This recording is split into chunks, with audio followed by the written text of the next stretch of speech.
എല്ലാവർക്കും PSC മാസ്റ്ററിൻ്റെ YouTube ചാനലിലേക്ക് സ്വാഗതം. അപ്പോൾ ഈ മാസം 18 ഏപ്രിൽ 18 നമ്മുടെ അസിസ്റ്റൻറ്റ് പ്രൊസൺ ഓഫീസറിൻ്റെ എക്സാം നടക്കാൻ പോവുക. അപ്പോൾ അതിൽ ഏറ്റവും ഇമ്പോർട്ടൻ്റ് ആണ് സ്പെഷ്യൽ ടോപ്പിക്. ആ സ്പെഷ്യൽ ടോപ്പിക്കിൻ്റെ ഭാഗത്ത് വരുന്നൊരു ഭാഗമാണ് കേരള ജയിൽ വകുപ്പും ഘടനയും പ്രവർത്തന രീതികളും. നമുക്ക് ആ ടോപ്പിക് ഒന്ന് റിവിഷൻ ചെയ്യാം, ഫുള്ളായിട്ടൊന്ന് റിവിഷൻ ചെയ്ത് സെറ്റാക്കാം. അപ്പോൾ നമുക്ക് ക്ലാസ്സിലേക്ക് കടക്കാം. ഫസ്റ്റ് പോയിന്റ്, ഭരണഘടനയിലെ ഏത് ലിസ്റ്റിലാണ് ജയിൽ ഭരണം ഉൾക്കൊള്ളുന്നത്? ഏത് ലിസ്റ്റിലാണ്? സ്റ്റേറ്റ് ലിസ്റ്റിലാണ്. ഭരണഘടനയിലെ ഏത് ലിസ്റ്റിലാണ് ജയിൽ ഭരണം ഉൾക്കൊള്ളുന്നത്? സ്റ്റേറ്റ് ലിസ്റ്റിലാണ്. അടുത്ത പോയിന്റ്, ജയിൽ ഭരണത്തിലെ പൂർണ്ണ ഉത്തരവാദിത്തം ആർക്കാണ്? സംസ്ഥാന സർക്കാരിനെയാണ്. സംസ്ഥാന സർക്കാരിനെയാണ് ജയിൽ ഭരണത്തിന്റെ പൂർണ്ണ ഉത്തരവാദിത്തം. ജയിൽ ഭരണത്തിന്റെ പൂർണ്ണ ഉത്തരവാദിത്തം സംസ്ഥാന സർക്കാരിനെയാണ്. ഏത് ലിസ്റ്റിലാണ് ജയിൽ ഭരണം ഉൾക്കൊള്ളുന്നത്? സ്റ്റേറ്റ് ലിസ്റ്റിൽ. കേരളത്തിലെ ഏറ്റവും പഴക്കം ചെന്ന ജയിൽ ഏതാണ്? കോഴിക്കോട് സ്പെഷ്യൽ സബ് ജയിലാണ്. കോഴിക്കോട് സ്പെഷ്യൽ സബ് ജയിലാണ് കേരളത്തിലെ ഏറ്റവും പഴക്കം ചെന്ന ജയിൽ എന്ന് അറിയപ്പെടുന്നത്. കേരളത്തിലെ ആദ്യ സെൻട്രൽ ജയിൽ ഏതാണ്? കണ്ണൂർ സെൻട്രൽ ജയിലാണ് കേരളത്തിലെ ആദ്യത്തെ സെൻട്രൽ ജയിൽ. കേരളത്തിലെ ആദ്യത്തെ central jail Kannur central jail 1869 നിലവിൽ വന്നു. പള്ളിക്കുന്ന്. കേരളത്തിലെ ഏറ്റവും പഴക്കമുള്ള രണ്ടാമത്തെ ജയിൽ എന്നറിയപ്പെടുന്നതും കണ്ണൂർ സെൻട്രൽ ജയിലാണ്. കേരളത്തിലെ ഏറ്റവും പഴക്കമുള്ള രണ്ടാമത്തെ ജയിൽ എന്നും കണ്ണൂർ സെൻട്രൽ ജയിലാണ്. കേരളത്തിലെ രണ്ടാമത്തെ സെൻട്രൽ ജയിൽ എന്നറിയപ്പെടുന്നത് ഏതാ? പൂജപ്പുര. ഒന്നാമത്തത് കണ്ണൂർ, രണ്ടാമത്തത് പൂജപ്പുര. പൂജപ്പുര സ്ഥിതി ചെയ്യുന്നത് എവിടെയാ? തിരുവനന്തപുരം ജില്ലയിലാണ്. 1886 നിലവിൽ വന്നത്. 1886 നിലവിൽ വന്നത്. കേരളത്തിലെ ഏറ്റവും വലിയ സെൻട്രൽ ജയിലാണ് പൂജപ്പുര. ഓക്കെ, കേരളത്തിലെ ഏറ്റവും വലിയ സെൻട്രൽ ജയിൽ ഏതാ? Poojappura central jail. കേരളത്തിലെ മൂന്നാമത്തെ സെൻട്രൽ ജയിലാണ് വിയ്യൂര്. എവിടെയാണ് സ്ഥിതി ചെയ്യുന്നത്? തൃശ്ശൂർ ജില്ലയിൽ സ്ഥിതി ചെയ്യുന്നു. 1914 നിലവിൽ വന്നത്. 1914 നിലവിൽ വന്ന വിയ്യൂരാണ് കേരളത്തിലെ മൂന്നാമത്തെ സെൻട്രൽ ജയിൽ. നാലാമത്തെ സെൻട്രൽ ജയിൽ ഏതാ? നാലാമത്തെ സെൻട്രൽ ജയിൽ തവനൂർ, മലപ്പുറം ജില്ലയിലുള്ള തവനൂർ ആണ് 2022 നിലവിൽ വന്നത്. ഓക്കെ, അതാണ് നാലാമത്തെ സെൻട്രൽ ജയിലായിട്ട് പറയുന്നത്. കേരള സർക്കാർ നിർമ്മിച്ച ആദ്യത്തെ സെൻട്രൽ ജയിലാണ് ഇത്. തവനൂർ എന്ന് പറയുന്നത് കേരള സർക്കാർ നിർമ്മിച്ച ആദ്യത്തെ സെൻട്രൽ ജയിലാണ്. ബാക്കി 3 സെൻട്രൽ ജയിലുകളും സംസ്ഥാന രൂപീകരണത്തിന് മുമ്പാണ് രൂപീകരിച്ചത്. ബാക്കിയുള്ള 3 അത് ഏതൊക്കെയാണ്? കണ്ണൂരും പൂജപ്പുരയും വിയ്യൂരും. അത് 3 സെൻട്രൽ ജയിലുകളും സംസ്ഥാന രൂപീകരണത്തിന് മുമ്പാണ് രൂപീകരിച്ചത്. ഇംഗ്ലീഷ് അക്ഷരമാലയിൽ യു ആകൃതിയിലുള്ള കേരളത്തിലെ സെൻട്രൽ ജയിൽ ഏതാ? അത് തവനൂർ, മലപ്പുറമാണ്. കേരളത്തിൽ എത്ര തുറന്ന ജയിലുകളുണ്ട്? 3 തുറന്ന ജയിലുകളാണ് കേരളത്തിൽ നിലവിലുള്ളത്. അതിൽ കേരളത്തിലെ ആദ്യത്തെ തുറന്ന ജയിൽ സ്ഥാപിതമായത് എവിടെ? നെട്ടുകാൽ തേരി, തിരുവനന്തപുരം. നെട്ടുകാൽ തേരി, തിരുവനന്തപുരം 1962 നിലവിൽ വന്നത്. ദക്ഷിണേന്ത്യയിൽ തന്നെ ആദ്യ വനിത തുറന്ന ജയിൽ ഏതാ? അത് നമ്മുടെ പൂജപ്പുരയിലാണ്. ഓക്കെ, ദക്ഷിണേന്ത്യയിൽ തന്നെ ആദ്യ വനിത തുറന്ന ജയിലാണ് പൂജപ്പുരയിലുള്ളത്. ഓക്കെ, നെട്ടുകാൽ തേരിയും ചിമ്മേനിയും എന്താണ്? പുരുഷന്മാർക്ക് മാത്രമുള്ള തുറന്ന ജയിലുകളാണ്. അപ്പോൾ പുരുഷന്മാർക്ക് 2 ആണുള്ളത്, വനിതകൾക്ക് 1. സെറ്റല്ലേ? ഓക്കെ, അടുത്ത പോയിന്റ്, നല്ല നടപ്പിന് ശിക്ഷയിളവ് ലഭിക്കുന്ന തടവുകാരെ സാധാരണയായി പാർപ്പിക്കുന്നത് ഏത് ജയിലിലാണ്? തുറന്ന ജയിലിലാണ് കേട്ടോ. നല്ല നടപ്പിന് ശിക്ഷയിളവ് ലഭിക്കുന്ന തടവുകാരെ സാധാരണയായി പാർപ്പിക്കുന്നത് ഏത് ജയിലിലാണ്? തുറന്ന ജയിലിലാണ്. കേരളത്തിൽ ആകെ എത്ര വനിതാ ജയിലുകളുണ്ട്? 3 വനിതാ ജയിലുകളാണ് കേരളത്തിലുള്ളത്. കേരളത്തിൽ ആകെ എത്ര വനിതാ ജയിലുകളുണ്ട്? 3. കേരളത്തിൽ എത്ര തുറന്ന ജയിലുകളുണ്ട്? അതും 3. കേരളത്തിലെ ആദ്യ വനിതാ ജയിൽ എവിടെയാണ്? നെയ്യാറ്റിൻകര, തിരുവനന്തപുരം ജില്ലയിലെ നെയ്യാറ്റിൻകരയിലാണ് ആദ്യത്തെ വനിതാ ജയിൽ. മറ്റു 2 വനിതാ ജയിലുകൾ എവിടെയൊക്കെ? കണ്ണൂരിലും വിയ്യൂരിലും. വിയ്യൂർ എവിടെയാണ്? തൃശ്ശൂർ ജില്ലയിലാണ്. കേരളത്തിൽ ആകെ എത്ര ഹൈ സെക്യൂരിറ്റി ജയിലുകളാണുള്ളത്? 1. ഒറ്റൊരു ഹൈ സെക്യൂരിറ്റി ജയിലാണുള്ളത്. അതെവിടെയാണ്? അത് വിയ്യൂരാണ്, തൃശ്ശൂർ ജില്ലയിലെ വിയ്യൂരാണ്. എന്നാ സ്ഥാപിതമായത്? 2019 സ്ഥാപിതമായത്. ഹൈ സെക്യൂരിറ്റി പ്രിസൺ ജയിലുകളിൽ പാർപ്പിക്കേണ്ട തടവുകാരൊക്കെ, അതായത് ഈ വിയ്യൂര് ഇവിടെ താമസിപ്പിക്കേണ്ട ആൾക്കാരൊക്കെ? അപകടകാരികളായ തടവുകാർ, തീവ്രവാദികൾ, രാജ്യദ്രോഹ തടവുകാർ, മാവോയിസ്റ്റ് കേസ് പ്രതികൾ. അപകടകാരികളായ തടവുകാർ, തീവ്രവാദികൾ, രാജ്യദ്രോഹ തടവുകാർ, മാവോയിസ്റ്റ് കേസ് പ്രതികൾ. ഇവരൊക്കെയാണ് ഹൈ സെക്യൂരിറ്റി പ്രിസണിൽ ജയിലുകളിൽ പാർപ്പിക്കേണ്ട തടവുകാരാണ് അറിയപ്പെടുന്നത്. കേരള ജയിൽ വകുപ്പിന് കീഴിൽ എത്ര ബോസ്റ്റൺ സ്കൂളുകളാണുള്ളത്? 1. ഒറ്റൊരു ബോസ്റ്റൺ സ്കൂളുള്ളൂ നിലവിൽ കേരളത്തിൽ. അത് തൃക്കാക്കര, എറണാകുളമാണ് ആകെയുള്ള ഒരു ബോസ്റ്റൺ സ്കൂൾ എന്നറിയപ്പെടുന്നത്. ഓക്കെ അല്ലേ? ഓക്കെ, ഇനി അടുത്തത് 1900 1995 കണ്ണൂരിൽ നിന്ന് തൃക്കാക്കരയിലേക്ക് മാറ്റിയതാണ് ഇത് കേട്ടോ. 1995 കണ്ണൂരിൽ നിന്ന് തൃക്കാക്കരയിലേക്കാണ് ഇത് മാറ്റിയത്. പിന്നെ ഫോറസ്റ്റ് സ്കൂൾ പറയുമ്പോൾ മെയിനായിട്ട് പഠിക്കേണ്ട ഒരു കാര്യം എന്ന് പറഞ്ഞാൽ ആ ഏജ് പഠിക്കണം. അതായത് 18 മുതൽ 21 വയസ്സ് വരെയുള്ള തടവുകാർ 18 മുതൽ 21 വയസ്സ് വരെയുള്ള തടവുകാരെ പാർപ്പിക്കുന്നതാണ് ഫോറസ്റ്റ് സ്കൂൾ. ഈ 16നും 18നും വയസ്സിനിടയിലുള്ള ഗുരുതരമായ കുറ്റകൃത്യം ചെയ്ത കുട്ടികളെ പാർപ്പിക്കുന്ന സ്ഥലം എവിടെ? അത് പ്ലേസ് ഓഫ് സേഫ്റ്റി. ഓക്കെ, 16നും 18നും പ്ലേസ് ഓഫ് സേഫ്റ്റി, 18നും 21നും ഫോറസ്റ്റ് സ്കൂള്. ഫോറസ്റ്റ് സ്കൂൾ നിലവിലുള്ളത് എവിടെയാണ്? തൃക്കാക്കര, എറണാകുളം. ഇത്ര കാര്യങ്ങൾ ഓർത്ത് വെച്ചിരിക്കുക. പിന്നെ കേരള ജയിൽ വകുപ്പിന് കീഴിൽ എത്ര സബ് ജയിലുകളാണുള്ളത്? 16 സബ് ജയിലുകൾ. കേരള ജയിൽ വകുപ്പിന് കീഴിൽ എത്ര സ്പെഷ്യൽ സബ് ജയിലുകളുണ്ട്? അതും 16. എത്ര തുറന്ന ജയിലുകളുണ്ടായിരുന്നു? 3. എത്ര വനിത ജയിലുകളുണ്ട്? 3. എത്ര സ്പെഷ്യൽ സബ് ജയിലുകളുണ്ട്? 16. എത്ര സബ് ജയിലുകളുണ്ട്? അതും 16. കേരളത്തിൽ ആകെ എത്ര ജില്ലാ ജയിലുകളുണ്ട്? 13. നിലവിൽ നമുക്ക് 14 ജില്ലകളുണ്ട്, പക്ഷെ നമുക്ക് ആകെ ജില്ലാ ജയിലുള്ളത് 13. അപ്പോൾ ഒന്ന് കുറവാണ്. അത് ഏത് ജില്ലയിലാണ്? മലപ്പുറം ജില്ലയിൽ ജില്ലാ ജയിൽ ഇല്ല. ഓക്കെ, ഇനി നമ്മൾ പഠിക്കുന്നത് സബ് ജയിലുകളിൽ ആർക്കൊക്കെയാണ് പാർപ്പിക്കുന്നത്? സബ് ജയിലിൽ ആരെ പാർപ്പിക്കുക? റിമാൻഡ് തടവുകാരെ പാർപ്പിക്കുന്നു, അതുപോലെ തന്നെ വിചാരണ തടവുകാരെ പാർപ്പിക്കുന്നു, അതുപോലെ തന്നെ 1 മാസം തടവ് ശിക്ഷ ലഭിച്ചവരെ പാർപ്പിക്കുന്നു. ഓക്കെ, ഇനി സ്പെഷ്യൽ സബ് ജയിലിൻ്റെ കേസിലേക്ക് വരുമ്പോൾ റിമാൻഡ് തടവുകാരെ പാർപ്പിക്കുന്നു, അത് സബ് ജയിലിലും ഇത് കോമണാണ്. വിചാരണ തടവുകാരെ പാർപ്പിക്കുന്നു, അതും കോമണാണ്. എന്ന മാറ്റം വരുന്നത് എവിടെ? ഇതാണ്. 3 മാസം വരെ തടവ് ശിക്ഷ കിട്ടിയവരെ പാർപ്പിക്കുന്നു. സ്പെഷ്യൽ സബ് ജയിലിൽ 3 മാസം വരെ തടവ് ശിക്ഷ കിട്ടിയവരെ പാർപ്പിക്കുന്നു, എന്നാൽ സബ് ജയിലുകൾ 1 മാസം വരെ തടവ് ശിക്ഷ കിട്ടിയവരെ പാർപ്പിക്കുന്നു. ഓക്കെ അല്ലേ?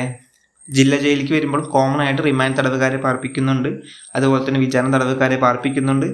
പിന്നെ മാറ്റം വരുന്നത് ഇവിടെയാണ്. 6 മാസം വരെ തടവിന് ശിക്ഷിക്കപ്പെട്ടവരെ പാർപ്പിക്കുന്നു. 6 മാസം വരെ തടവിന് ശിക്ഷിക്കപ്പെട്ടവരെ പാർപ്പിക്കുന്നു. 6 മാസത്തിന് മുകളിൽ ശിക്ഷിക്കപ്പെട്ടവരെ സെൻട്രൽ ജയിലിൽ പാർപ്പിക്കുന്നു. ഓക്കെ, 6 മാസത്തിന് മുകളിൽ കിട്ടിയവരെ എവിടേക്ക് പാർപ്പിക്കും? Central jail. 6 മാസം വരെ ജില്ലാ ജയിൽ, 6 മാസത്തിന് മുകളിൽ പോയാൽ അത് സെൻട്രൽ ജയിലിലേക്ക് പാർപ്പിക്കുന്നു. Okay, sub jail, special sub jail അല്ലെങ്കിൽ ജില്ലാ ജയിൽ എന്നിവിടങ്ങളിൽ തിരക്ക് കൂടുതലാണെങ്കിൽ റിമാൻഡ്, വിചാരണ തടവുകാരെ സെൻട്രൽ ജയിലുകളിലും പാർപ്പിക്കാറുണ്ട്. ഓക്കെ, സ്റ്റേറ്റ്മെന്റ് ടൈപ്പായിട്ട് ചിലപ്പോൾ ഇത് കയറി വരാം. ഓക്കെ, കേരളത്തിലെ ആദ്യ ജയിൽ ട്രെയിനിങ് സ്കൂൾ എവിടെയാണ്? പൂജപ്പുര, തിരുവനന്തപുരത്ത് പൂജപ്പുരയിലാണ് കേരളത്തിലെ ആദ്യ ജയിൽ ട്രെയിനിങ് സ്കൂൾ. എന്തിനാണ് ജയിൽ ട്രെയിനിങ് സ്കൂൾ?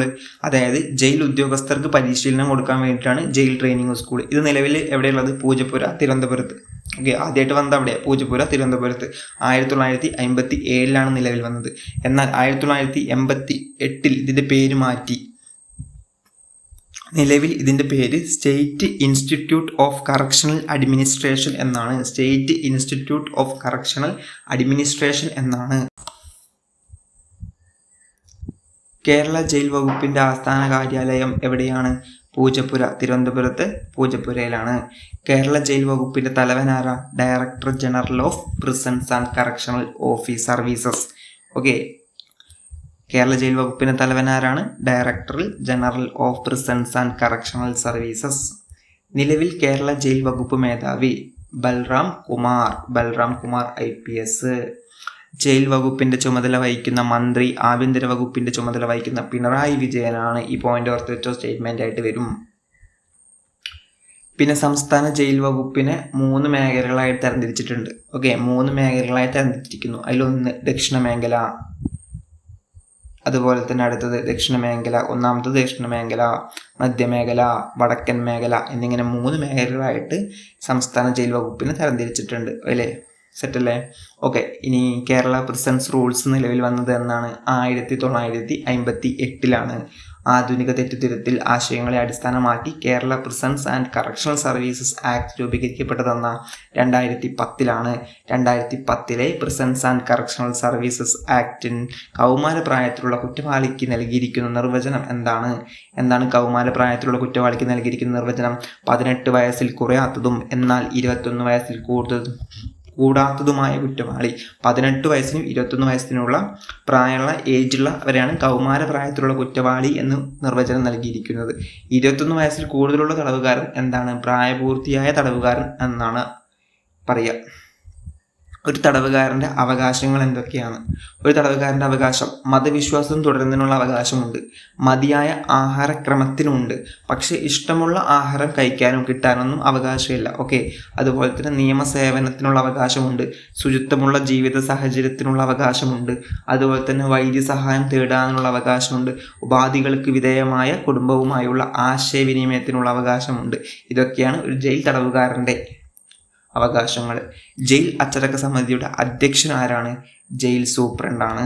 ജയിലിലെ അച്ചടക്കം കാത്തു സൂക്ഷിക്കുന്നതിനായിട്ട് ജയിൽ സൂപ്രണ്ട്, അതുപോലെ തന്നെ ജോയിന്റ് സൂപ്രണ്ട്, അതുപോലെ തന്നെ വെൽഫെയർ ഓഫീസർ, അതുപോലെ തന്നെ മെഡിക്കൽ ഓഫീസർ എന്നിവരടങ്ങുന്ന ഒരു സമിതി ഉണ്ടായിരിക്കും. തടവ് പുള്ളികളെ A class, B class, C class എന്നിങ്ങനെയായി തരംതിരിച്ചിട്ടുണ്ട്. ഇവരെ പ്രത്യേകം പാർപ്പിക്കുന്നത്. ഓക്കെ. തടവ് പുള്ളികളെ A class, B class, C class എന്നിങ്ങനെ തരംതിരിച്ചിട്ടാണ് പാർപ്പിക്കുന്നത്. A class, B class, C class എന്നിങ്ങനെ തരംതിരിക്കാനുള്ള ഒരു മാനദണ്ഡങ്ങളുണ്ട്. എങ്ങനെയൊക്കെ നോക്കിയിട്ട് അറിയോ? പ്രതിയുടെ സ്വഭാവം നോക്കിയിട്ട്, കുറ്റകൃത്യത്തിൻ്റെ ഗൗരവം നോക്കിയിട്ട്, പതിവ് കുറ്റവാളിയാണോ അല്ലയോ എന്നതൊക്കെ നോക്കിയിട്ടാണ് A class, B class, C class എന്നിങ്ങനെ തരംതിരിച്ചിരിക്കുന്നത്. എ ക്ലാസ് എന്ന് പറയുന്നത് എന്താ? പതിവ് കുറ്റവാളി അല്ലാത്തൊരാൾ. പതിവ് കുറ്റവാളി അല്ലെങ്കിൽ അയാൾ എ ക്ലാസ്സിലാണ്. അതുപോലെ തന്നെ സൽസ്വഭാവി ആണെങ്കിൽ അയാൾ എ ക്ലാസ്സിലാണ്. ഗുരുതരമായ കുറ്റം ചെയ്തിട്ടില്ലാത്തയാളാണെങ്കിൽ അത് എ ക്ലാസ്സിലാണ്. ബി ക്ലാസ്സിൽ വരുന്നതോ ഉയർന്ന സാമൂഹിക പദവിയും ജീവിതശൈലിയും ഉള്ളവരെ ഉൾപ്പെടുത്താം. അതുപോലെ തന്നെ ഉയർന്ന വിദ്യാഭ്യാസം ഉള്ളവരെ ഉൾപ്പെടുത്താം. സൽസ്വഭാവികളായ പതിവ് കുറ്റവാളികളെയും ഉൾപ്പെടുത്താം. ഇനി സി ക്ലാസ് എന്ന് പറയുന്നത് എ ക്ലാസ്സിലും ബി ക്ലാസ്സിലും ഉൾപ്പെടാത്ത തടവുകാരാണ് സി ക്ലാസ്സിൽ ഉൾപ്പെടുക. മരണശിക്ഷയ്ക്ക് വിധിക്കപ്പെട്ട ഒരു തടവുകാരനെ യാതൊരുവിധ അവധിക്കോ അകമ്പടി സന്ദർശനത്തിനോ അനുവാദമില്ല. സ്റ്റേറ്റ്മെന്റിൽ കയറി വരികയും സെറ്റാക്കണം. ഓക്കെ. മരണശിക്ഷ വിധിക്കപ്പെട്ട ഒരു തടവുകാരന് യാതൊരുവിധ അവധിക്കോ അകമ്പടി സന്ദർശനത്തിനോ അവകാശമില്ല. ഇനി നമുക്ക് പരോളിനെ കുറിച്ച് പഠിക്കാനുള്ളത്. പരോളിനെ കുറിച്ച് പ്രതിപാദിക്കുന്ന അധ്യായം ഏതാ? അധ്യായം 16. സെക്ഷൻസ് ഏതൊക്കെ? 73 മുതൽ 76 വരെ. പരോൾ എന്ന പദം ഏത് ഭാഷയിൽ നിന്ന് എടുത്തു? ഫ്രഞ്ച് ഭാഷയിൽ നിന്ന് എടുത്തു. പരോൾ അനുവദിക്കുന്നത് ആരാ? സംസ്ഥാന സർക്കാരാണ് പരോൾ അനുവദിക്കുന്നത്. അല്ലാതെ ജയിൽ സൂപ്രണ്ടോ ജോയിന്റ് സൂപ്രണ്ടോ ഒന്നുമല്ല പരോൾ അനുവദിക്കുന്നത്. സംസ്ഥാന സർക്കാരാണ് പരോൾ അനുവദിക്കുന്നത്.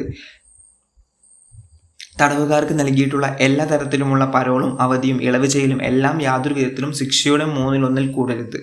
ശിക്ഷയുടെ 1/3 കൂടാൻ പാടില്ല. തടവുകാർക്ക് നൽകിയിട്ടുള്ള എല്ലാ തരത്തിലുമുള്ള പരോളും അവധിയും ഇളവ് ചെയ്യലും എല്ലാം യാതൊരു വിധത്തിലും ശിക്ഷയുടെ 1/3 കൂടാൻ പാടില്ല. ഓക്കെ. പരോളിൽ പോയ ഒരു തടവുകാരൻ നിശ്ചിത സമയത്ത് ജയിലിൽ ഹാജരാകാതിരുന്നാൽ ലഭിക്കാവുന്ന ശിക്ഷ എന്താണ്? 2 വർഷം വരെ ആകാവുന്ന കാലയളവിലേക്ക് തടവോ പിഴയോ അല്ലെങ്കിൽ രണ്ടും ഒരുമിച്ച്. ഇതിനെക്കുറിച്ച് പ്രതിപാദിക്കുന്ന സെക്ഷൻ ഏതാ? 75. നമ്മളിവിടെ ആദ്യം പറഞ്ഞു ഏതൊക്കെ സെക്ഷൻസാണ് പരോളിനെ കുറിച്ച് പറയുന്നത്. 73, 74, 75, 76 പരോളിനെ കുറിച്ച് പറയുന്നത്. ആ 75 പറയുന്നത് എന്താ?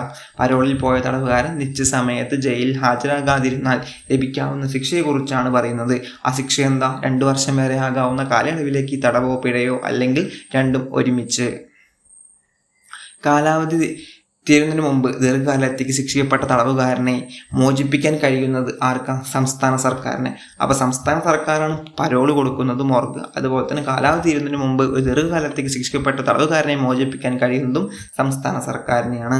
തടവുകാരുടെ പരാതികളോ നിവേദന സ്വീകരിച്ച് നടപടിയെടുക്കേണ്ട പരാതി പരിഹാര സമിതി യോഗം ചേരേണ്ടത് 3 മാസത്തിലൊരിക്കലാണ്. പരാതി പരിഹാര സമിതി യോഗം ചേരേണ്ടത് 3 മാസത്തിൽ ഒരിക്കലാണ്. കേരള ബോസ്റ്റൺ സ്കൂൾ ആക്ട് സംസ്ഥാന നിയമസഭ പാസാക്കിയത് 1961. കേരള ബോസ്റ്റൺ സ്കൂളിൻ്റെ പ്രവർത്തനങ്ങളെ നിരീക്ഷിക്കുന്ന സമിതി വിസിറ്റിംഗ് സമിതിയാണ്. ഓക്കെ. 1926 ഇന്ത്യയിലെ ആദ്യ ബോസ്റ്റൺ സ്കൂൾ സ്ഥാപിക്കപ്പെട്ടത് എവിടെ? പഞ്ചാബിലാണ്. കേരളത്തിലെ എവിടെയുള്ള? തൃക്കാക്കര, എറണാകുളം ജില്ലയിൽ തൃക്കാക്കരയിലാണ് കേട്ടോ. ഒറ്റൊന്നേ ഉള്ളൂ. ഓക്കെ. ഇന്ത്യയിൽ ആദ്യമായിട്ട് വനിതാ തടവുകാരുടെ അവസ്ഥയെക്കുറിച്ച് പഠിക്കുന്നതിനായി രൂപീകരിക്കപ്പെട്ട കമ്മിറ്റിയുടെ അധ്യക്ഷൻ ജസ്റ്റിസ് വി ആർ കൃഷ്ണയ്യർ. 1991-93 കേരളത്തിലെ ജയിൽ പരിഷ്കരണത്തെക്കുറിച്ച് ആദ്യമായി പഠിച്ച റിപ്പോർട്ട് തയ്യാറാക്കിയ കമ്മിറ്റിയാണ് AP ഉദയഭാനു കമ്മിറ്റി. കേരളത്തിലെ ജയിൽ പരിഷ്കരണത്തെക്കുറിച്ച് പഠിക്കുന്നതിന് കേരള സർക്കാർ 2017 നിയമിച്ച കമ്മിറ്റി ആണ് ഡോക്ടർ അലക്സാണ്ടർ ജേക്കബ് കമ്മിറ്റി. കേരളത്തിലെ ആദ്യത്തെ ജയിൽ ഇൻസ്പെക്ടർ ജനറൽ ആരാണ്? AV ജോൺ ആണ് കേരളത്തിലെ ആദ്യത്തെ ജയിൽ ഇൻസ്പെക്ടർ ജനറൽ.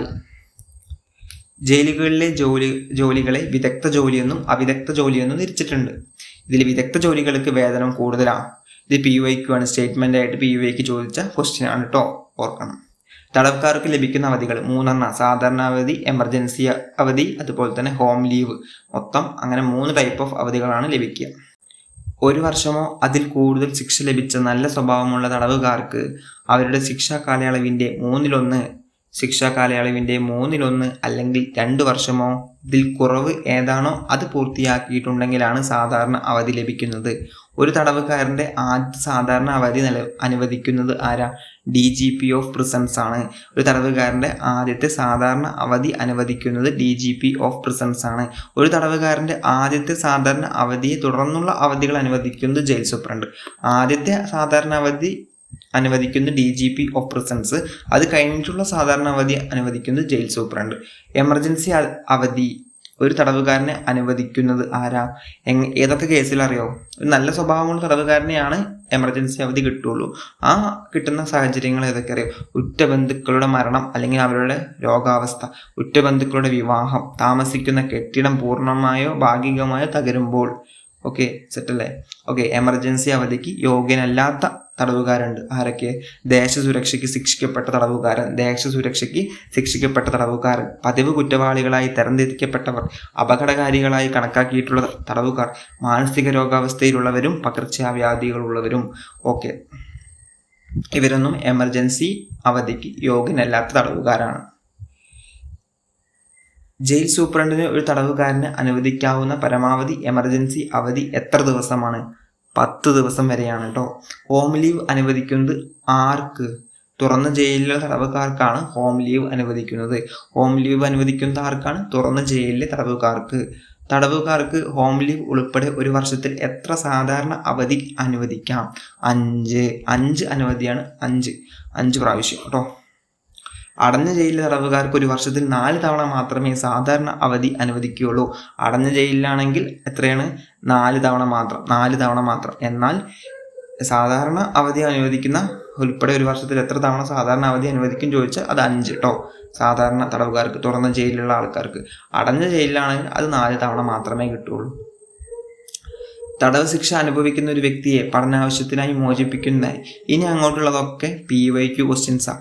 നമ്മൾ മുൻപ് പറഞ്ഞതും PYQ ക്വസ്റ്റ്യൻസ് കുറേ വന്നിട്ടുണ്ട്. ഇനി എക്സ്ട്രാ കുറച്ച് PYQ മാത്രമുള്ള കുറച്ച് പോയിന്റ്സുകളാണ്, ശ്രദ്ധിക്കണം. സ്റ്റേറ്റ്മെന്റിൽ കയറി വരും. ഓക്കെ, തടവ് ശിക്ഷ അനുഭവിക്കുന്ന ഒരു വ്യക്തിയെ പഠനാവശ്യത്തിനായി മോചിപ്പിക്കുന്നതിനായി സർക്കാർ അധികാരം നൽകുന്ന ക്രിമിനൽ നടപടി ചട്ടം ഏതാണ്? 432(6). Okay, central jail joint superintendent സമാനമായ തസ്തിക, അതാണ് വനിതാ ജയിൽ സൂപ്രണ്ടാണ്. നെട്ടുകാൽ തേരി തുറന്ന ജയിൽ രൂപീകരിച്ച വർഷം ഏതാണ്? 1962. കേരള സംസ്ഥാനത്ത് ഏക വനിതാ തുറന്ന ജയിൽ സ്ഥിതി ചെയ്യുന്നത് തിരുവനന്തപുരത്താണ്. അതുപോലെ തന്നെ തടവിൽ കഴിയുന്ന അമ്മമാരോടൊപ്പം പാർപ്പിക്കുവാൻ സാധിക്കുന്ന കുട്ടികളുടെ പ്രായപരിധി എത്ര? 6 വയസ്സ്. അപ്പോൾ ഇതൊക്കെയാണ് ജയിൽ ഭരണം ആ ഭാഗത്തു നിന്ന് വരുന്ന ചോദ്യങ്ങളും ചോദിക്കാൻ ചാൻസ് ഉള്ള ചോദ്യങ്ങളും. ഓക്കെ, സൈക്കോളജിയാണ് നമ്മൾ ഡിസ്കസ് ചെയ്യാൻ പോകുന്നത്. ഒരു റിവിഷൻ ബേസ്ഡ് ക്ലാസ് ആണ് നമ്മൾ ഉദ്ദേശിക്കുന്നത്. മനഃശാസ്ത്രം അഥവാ സൈക്കോളജി. മനോവിശേഷണത്തിന്റെ ഉപജ്ഞാതാവ്, ഏറ്റവും ഇമ്പോർട്ടൻ്റ് ആയിട്ടുള്ള ഒരു ക്വസ്റ്റ്യൻ ആണ്. മനോവിശേഷണം അഥവാ സൈക്കോ അനാലിസിസ് തിയറി എന്ന് പറയുന്നത്. ഫാദർ ഓഫ് സൈക്കോ അനാലിസിസ് എന്നറിയപ്പെടുന്ന വ്യക്തിയാണ് സിഗ്മണ്ട് ഫ്രോയിഡ്. 1856 മുതൽ 1939 കാലഘട്ടങ്ങളിൽ ജീവിച്ചിരുന്ന ഒരു ഓസ്ട്രേലിയൻ ന്യൂറോളജിസ്റ്റ് ആണ് സിഗ്മണ്ട് ഫ്രോയിഡ്. അദ്ദേഹത്തിൻ്റെ ഏറ്റവും ഫേമസ് ആയിട്ടുള്ള ഒരു പുസ്തകമാണ് ഇന്റർപ്രിറ്റേഷൻസ് ഓഫ് ഡ്രീംസ് അഥവാ സ്വപ്നങ്ങളുടെ വ്യാഖ്യാനം എന്നുള്ളത്. അദ്ദേഹം രചിച്ചതിൽ ഏറ്റവും ഇമ്പോർട്ടൻ്റ് ആയിട്ടുള്ള ഒരു പുസ്തകമാണ്. സൈക്കോ അനാലിസിസ് തിയറിയെ 3 ആയിട്ടാണ് അദ്ദേഹം തരം തിരിച്ചിരിക്കുന്നത്. 1, വ്യക്തിത്വത്തിന്റെ ചലനാത്മകതയെ സംബന്ധിച്ച സിദ്ധാന്തം, വ്യക്തിത്വ ഘടനയെക്കുറിച്ചുള്ള സിദ്ധാന്തം, ലൈംഗിക വികാസ സങ്കല്പങ്ങൾ എന്നീ 3 രീതിയിലാണ് സൈക്കോ അനാലിസിസ് തിയറിയെ അദ്ദേഹം തരം തിരിച്ചിരിക്കുന്നത്. അതിൽ ആദ്യത്തേതിൽ അദ്ദേഹം പറയുന്നത് ആദ്യത്തെ തിയറി കൺസെപ്റ്റായ വ്യക്തിത്വത്തിന്റെ ചലനാത്മകതയെ സംബന്ധിച്ച സിഗ്മണ്ട് ഫ്രോയിഡിന്റെ സിദ്ധാന്ത പ്രകാരം അദ്ദേഹം മനസ്സിന്റെ ഘടനയെ 3 തലങ്ങളായിട്ട് തിരിച്ചിട്ടുണ്ട്. ബോധമനസ്സ്, ഉപബോധ മനസ്സ്, അബോധ മനസ്സ്. ബോധമനസ്സ് അഥവാ കോൺഷ്യസ് മൈൻഡ്, ഉപബോധ മനസ്സ് അഥവാ സബ് കോൺഷ്യസ് മൈൻഡ്, അബോധ മനസ്സ് അഥവാ അൺകോൺഷ്യസ് മൈൻഡ് എന്നീ 3 തലങ്ങളായിട്ടാണ് അദ്ദേഹം തരംതിരിച്ചിരിക്കുന്നത്. അതിൽ അദ്ദേഹം പറയുന്നത് ബോധമനസ്സ് എന്ന് പറയുന്നത് നമ്മുടെ നിത്യേന നമ്മൾ ഉപയോഗപ്പെടുത്തുന്ന ഓർമ്മകൾ ഉൾപ്പെട്ടിരിക്കുന്നതാണ് ബോധമനസ്സ്. എന്നാൽ ബോധം മനസ്സിലേക്ക് വേഗം കൊണ്ടുവരാൻ കഴിയുന്നതും എന്നാൽ പൂർണ്ണമായ ബോധമില്ലാത്തതുമായ കാര്യങ്ങളാണ് ഉപബോധ മനസ്സ് എന്നുദ്ദേശിക്കുന്നത്. അതുപോലെ മനസ്സിന്റെ ഏറ്റവും ആഴങ്ങളിൽ മറഞ്ഞിരിക്കുന്ന ഒരു തലമുണ്ട്, അതാണ് അബോധ മനസ്സ് എന്നുദ്ദേശിക്കുന്നത്. അതുപോലെ അദ്ദേഹത്തിൻ്റെ കൺസെപ്റ്റിൽ അദ്ദേഹം പറയുന്നത് ഏറ്റവും വലുത് എന്നുദ്ദേശിക്കുന്നത് അബോധമണ്ഡലമാണ്, ഏറ്റവും ചെറുത് ബോധമണ്ഡലവുമാണ്. ഫ്രോയിഡിന്റെ അഭിപ്രായത്തിൽ ഏറ്റവും വലുത് അബോധമണ്ഡലവും ഏറ്റവും ചെറുത് ബോധമണ്ഡലവുമാണ്. സിഗ്മണ്ട് ഫ്രോയിഡിന്റെ അഭിപ്രായത്തിൽ അതുപോലെ വ്യക്തിത്വ വികാസത്തിനും മനസ്സിന്റെ സന്തുലനാവസ്ഥയ്ക്കും നിലനിർത്തുന്നതിനും ഒക്കെ വേണ്ടി വലിയ പങ്ക് വയ്ക്കുന്നതും അബോധ മനസ്സിലാണ്. സിഗ്മണ്ട് ഫ്രോയിഡിന്റെ മനോവിശേഷണ സിദ്ധാന്ത പ്രകാരം അദ്ദേഹം പറയുന്ന ഒരു കാര്യമാണ് പിന്നെ സ്ലിപ്പ് ഓഫ് ടങ്. അതിന് കാരണമാകുന്നതും അബോധ മനസ്സാണ് എന്നാണ് അദ്ദേഹം പറയുന്നത്. പിന്നെ സിഗ്മണ്ട് ഫ്രോയിഡ് നമ്മൾ പഠിച്ചു കഴിഞ്ഞ കാര്യമാണ്. സിഗ്മണ്ട് ഫ്രോയിഡ് എന്ന് പറയുന്നത് ഒരു ഓസ്ട്രേലിയൻ ന്യൂറോളജിസ്റ്റ് ആണ്, സൈക്കോ അനാലിറ്റിക് തിയറിയുടെ പിതാവാണ്. പിന്നെ അദ്ദേഹത്തിൻ്റെ ഏറ്റവും ഫേമസ് ആയിട്ടുള്ള പുസ്തകമാണ് ഇൻ്റർപ്രിട്ടേഷൻസ് ഓഫ് ഡ്രീംസ് എന്ന് പറയുന്നത്. അത് മറക്കരുത്. ഈ 3 കാര്യങ്ങളും എന്തായാലും ഓർത്ത് വെക്കണം കേട്ടോ. പിന്നെ അദ്ദേഹത്തിൻ്റെ തിയറിയിൽ പരാമർശിക്കുന്ന മനസ്സിൻ്റെ 3 തലങ്ങൾ, കോൺഷ്യസ്, സബ് കോൺഷ്യസ്, അൺകോൺഷ്യസ് മൈൻഡുകൾ, ഇത്രയും കാര്യങ്ങളും എന്തായാലും ഓർത്ത് വെക്കേണ്ടതാണ് കേട്ടോ. ഫ്രോയിഡിന്റെ വ്യക്തിത്വ ഘടനാ സിദ്ധാന്ത പ്രകാരം മനോഘടനയെ അടുത്ത 3ആയിട്ട് തരംതിരിച്ചിരിക്കുന്നത് ഈഗോ, സൂപ്പർ ഈഗോ എന്നീ രീതിയിലാണ്. ആദ്യത്തെ തിയറി പ്രകാരം അദ്ദേഹം തരംതിരിച്ചിരിക്കുന്നത് കോൺഷ്യസ്, സബ് കോൺഷ്യസ്, അൺകോൺഷ്യസ് എന്നുള്ള രീതിയിലാണെങ്കിൽ വ്യക്തിത്വ ഘടനാ സിദ്ധാന്ത പ്രകാരം അദ്ദേഹം മനോഘടനയെ 3ആയിട്ട് തരംതിരിച്ചിരിക്കുന്നത് ഈഗോ, സൂപ്പർ ഈഗോ എന്നീ രീതിയിലാണ്. അതിൽ മെയിനായിട്ടും ഇതിൽ പറയുന്നത് ഭൗതിക സുഖ തത്വത്തിന്റെ അനിഷ്ഠിതമായ മനോഘടനയാണ് ഇത്. ഭൗതിക സുഖം, സ്വാർത്ഥത എന്നിവ ഇതിന്റെ ശക്തിയാണ്. യുക്തിയും നീതിയും ഇല്ലാത്ത ഒരു മനോഘടനയാണ് ഇത് മനോഘടനയുടെ അധിവാസം കൂടുതലും അബോധ മനസ്സിലാണ്. ഇതിന്റെ ലൈംഗിക അഭിലാഷവുമായി ബന്ധപ്പെട്ട മേഖല ലിബിഡോ എന്നറിയപ്പെടുന്നു. മെയിനായിട്ടും ഓർത്ത് വയ്ക്കുക, ഭൗതിക സുഖ തത്വത്തിന് അനിഷ്ഠിതമായ മനോഘടന ഏതാണ്? ഇതാണ്. ഭൗതിക സുഖം, സ്വാർത്ഥത എന്നിവ ഉൾപ്പെട്ടിരിക്കുന്ന മനോഘടന ഏതാണ്? ഇതാണ്. യുക്തിയും നീതിയും ഇല്ലാത്ത മനോഘടന ഏതാണ്? ഇതാണ്. അതൊക്കെയാണ് ഇതിൽ പ്രധാനമായിട്ടും നമ്മൾ ഓർത്തു വെക്കേണ്ട കാര്യങ്ങൾ. അതുപോലെ ലൈംഗിക അഭിലാഷവുമായി ബന്ധപ്പെട്ട ഒരു മേഖലയാണ് ലിബിഡോ എന്നറിയപ്പെടുന്നത്. ഇത്രയും കാര്യങ്ങൾ ഇതിൽ ഓർത്തു വെക്കാം. ഈഗോയിലേക്ക് വരികയാണെങ്കിൽ മനുഷ്യ മനസ്സിന്റെ പോലീസ് ഫോഴ്സ്, വ്യക്തിത്വത്തിന്റെ സംരക്ഷകൻ എന്നിങ്ങനെയൊക്കെ അറിയപ്പെടുന്നതാണ് ഈഗോ. സിഗ്മണ്ട് ഫ്രോയിഡിൻ മനോഘടനയെ 3ആയി തരംതിരിച്ചതിൽ ഈഗോ അറിയപ്പെടുന്നതാണ് മനുഷ്യ മനസ്സിന്റെ പോലീസ് ഫോഴ്സ്, വ്യക്തിത്വത്തിന്റെ സംരക്ഷകൻ എന്നിങ്ങനെയൊക്കെ അറിയപ്പെടുന്നതാണ് ഈഗോ. ഈഗോ എന്ന് പറയുന്നത് ഒരു പോസിറ്റീവായ ഒരു മനോഘടനയാണ്.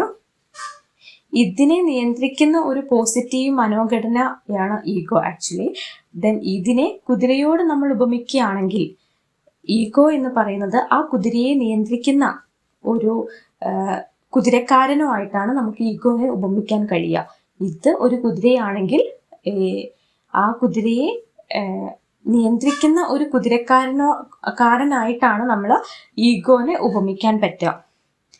പിന്നെ യാഥാർത്ഥ്യ തത്വം അനുസരിച്ച് പ്രവർത്തിക്കുന്ന ഒരു മനോഘടന കൂടിയാണ് ഈഗോ. യാഥാർത്ഥ്യ തത്വം എന്ന് ഉദ്ദേശിക്കുന്നത് റിയാലിറ്റി പ്രിൻസിപ്പിൾ അനുസരിച്ച് പ്രവർത്തിക്കുന്ന ഒരു മനോഘടനയാണ് ഈഗോ.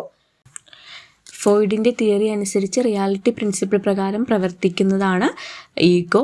അതുപോലെ യുക്തിയുടെയും ബുദ്ധിയുടെയും ശക്തിയാണ് ഈഗോ. നമ്മൾ ഇത് ഡിസ്കസ് ചെയ്തപ്പോൾ പറഞ്ഞു ഭൗതിക സുഖം, സ്വാർത്ഥത എന്നിവയുടെ ശക്തിയാണ് ഇത്. അതുപോലെ ഈഗോയിൽ വരുമ്പോൾ യുക്തിയുടെയും ബുദ്ധിയുടെയും ശക്തിയായിട്ടാണ് കണക്കാക്കുന്നത് ഈഗോ. പിന്നെ തൻ്റെ പദവി അനുസരിച്ച് പ്രവർത്തിക്കുവാൻ ഓരോരുത്തരെയും പ്രേരിപ്പിക്കുന്ന ഒരു മനോഘടനയാണ് ഈഗോയിൽ പ്രതിപാദിക്കുന്നത്. ഇനി സൂപ്പർ ഈഗോ. സൂപ്പർ ഈഗോയിൽ അദ്ദേഹം മെയിനായിട്ടും പറയുന്ന ഒരു കാര്യം എന്ന് പറയുന്നത് സന്മാർഗിക തത്വം അനുസരിച്ച് പ്രവർത്തിക്കുന്ന ഒരു മനോഘടനയാണ് സൂപ്പർ ഈഗോ. മനുഷ്യനിലെ നൈതിക ശക്തിയാണ് സൂപ്പർ ഈഗോയിൽ പ്രതിപാദിക്കുന്നത്. എന്ന് വെച്ചാൽ മനുഷ്യനിലുണ്ടാകുന്ന മോറൽസ് ആൻഡ് വേർച്വൽസ് ഒക്കെ സൂപ്പർ ഈഗോയിൽ ഇൻക്ലൂഡഡ് ആണ്. മനസാക്ഷിയും അതുപോലെ വിവേകവുമാണ് ഈ തിയറിയെ നയിക്കുന്നത്, സൂപ്പർ ഈഗോയെ നയിക്കുന്നത്. ഇനി നമുക്ക് ജസ്റ്റ് ഒന്ന് റിവൈൻഡ് ചെയ്യാം.